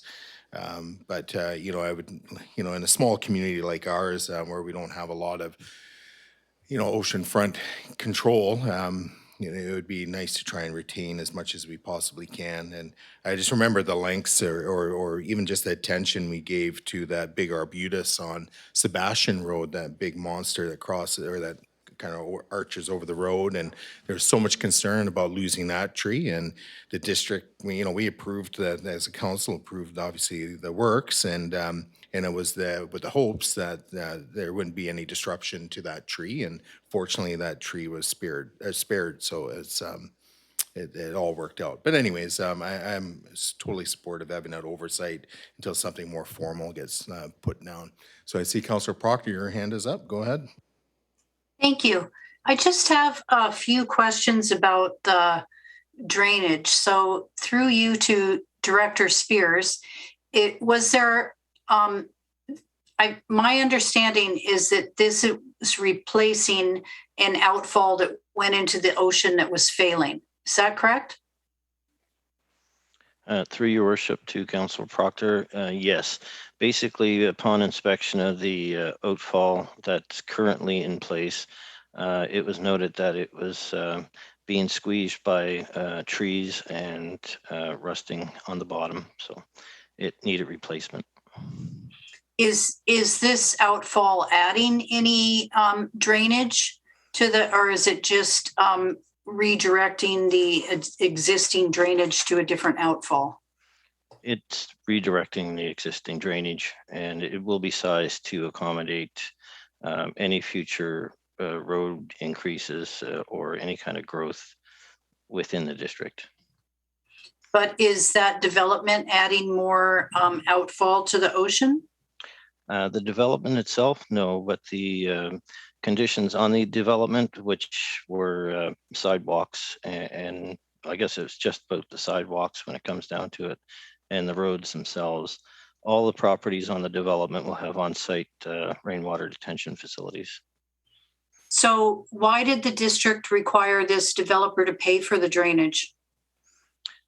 The reason we required the developer to pay for the drainage because the increase in runoff from the roadways that were going to be put in place and the sidewalks that we required them to have as part of our standards and specifications. In order to do the development, they have to upgrade or update any infrastructure that is required. Oh, that's different than my understanding was that we were going to have to replace that outfall and we required the developer to pay for it so that it was a cost savings for them. It would be a cost savings and it would have been replaced at some point in the future by the district for sure. And how much would that have cost to replace that? To replace that size of an outfall, you're probably looking between $500,000 and $700,000. And when we replaced it, did we have options of other places to put it? I'm not sure why it went through that little park or whatever you call it. It's a road end, but we all envision it as a park. Yeah, one of the things that happens when you mix social priorities with infrastructure priorities, there's always a clash at some point. And unfortunately, engineering best practices is to maintain your own infrastructure on your own property within your own right-of-ways. And this is one of those cases where the engineers are recommending put the outfall and the pipe onto district property. So yeah, it's one of those cases, and it's an unfortunate event that a tree had to come down. But as stated earlier, we had the engineer redesign the pipe route to save more trees up further. So, and just one further question: is it true that the roots all have to be dug out of that fir tree to allow for the outfall? Yes, the root ball will be removed. The whole area through there is all cliff. So basically the root ball will be moved and a outfall will be put in place with a dissipator attached to the outfall, slowing the water down before it actually runs down over the rock. Oh, okay. And what is the issue of having an outfall through private property? So Councillor Proctor, I'm sorry to interrupt, but we're really talking about tree retention, not the outfall. And well, I'm just wondering if it's gonna It's important to my decision. So I'm wondering if we had an outfall through private property and it fails, would we have an issue getting access to it perhaps? Through your worship to Councillor Proctor, in most cases, yes. Back when the pipes were put in, the areas that were allotted for the installation and the maintenance of the pipe was very small, 20 feet to be exact, and it'd be almost impossible with a failing pipe to go in and fix anything within that range. So. And one further question, if we pass this bylaw, how many trees does the district own? I think we own the road right-of-ways, Huddlestone Park, and our new beach park. Do we own any other trees? Just what's in the road right-of-way, basically. And I guess one thing I should mention to council, in about a year, we'll get about 50 calls from residents to remove trees. Probably about 5 of those trees will be removed because they are hazards. We don't remove any trees just because someone wants them removed. We actually get an arborist in, even on the 1-foot trees. So we just don't remove trees here and there. There's always a reason, specific reason for it. And utility, as I said, utilities and the social aspects of, tree retention or park retention or anything like that, there's always a bit of a conflict. So. I really appreciate your explanation. I can see how, one hand it's a road right away, but on the other hand, in our community, like I walk down there all the time. We all view it as a little park, a little mini park. But so thank you for your explanation. And one further question through you to CAO Campbell: would this be common for a council to ask staff to bring a tree? If they had to cut a tree down to put something in, is this motion? No. Typically, and as a council, we're looking at right now is the tree retention bylaw, and the bylaw would deal with that. And that, again, would be staff responsibility once the bylaw is adopted by council. Then the tree retention bylaw would be staff's responsibility if they're going to cut it down? That's correct. Well, I really don't know what to think. I'm of two minds. I like all trees, but I'm just not sure what to think of this motion. I'd like to hear what other people have to say. Thank you. Okay, additional speakers. Okay, Councillor Gusbert, go ahead. Thank you. Through the chair to staff, it seems to me that tree retention bylaw request from council was fairly recent. Can staff give us any idea on when that bylaw may come back to council? Your worship, through you to Councillor Gusbert. That bylaw, actually, a tree retention bylaw has been brought before council, I believe, up to 3 times, and it's come back again. We're prepared to bring that forward probably within the next couple of months. All right. In response, I understand where Councillor Savage is coming on it. I probably don't consider a 12-inch trunk in the category of old growth forest, but could be a future old growth forest. I just, I'm listening to staff and I know that they're generally extremely careful. They have to, in this case, follow best engineering practices. I think the problem on this, this big tree that was cut was that nobody was told about it, and it's always a shock. But, if staff can,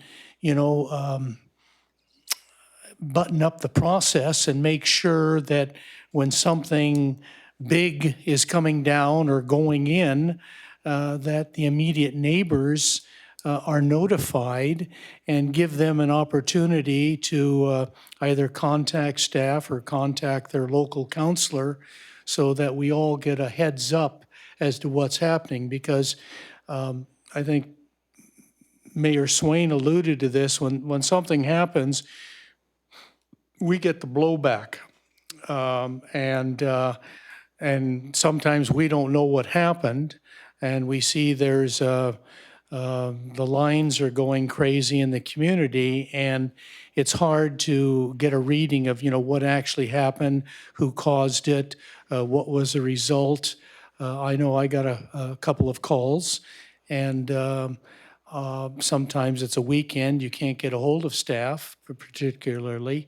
So I think if the procedure and the process and the protocol is followed, that we're going to avoid this problem. So I am of two minds of this as well. I think we have a tree retention bylaw coming back. I'm sure there will be a portion in there relating to district lands. And I would like to see that first so that Councillor Savage's motion here may be reflected in that. If not, I'm sure he would bring an amendment to deal with it. So at this point, I'm not really comfortable to vote in favor of this. Point of privilege, it's 30 seconds until 9:30. I think we need to vote to extend if we're going to continue. Yeah, so need a unanimous vote of council to extend past 9:30. So does anybody object? So Councillor Gasparek, yeah, I'm objecting as well, so. It's been a long meeting, thank you. So, yeah, so just at this point, we'll need a motion to adjourn.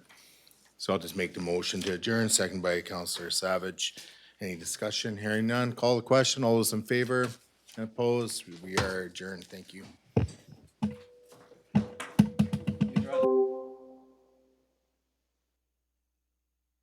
Recording stopped. It's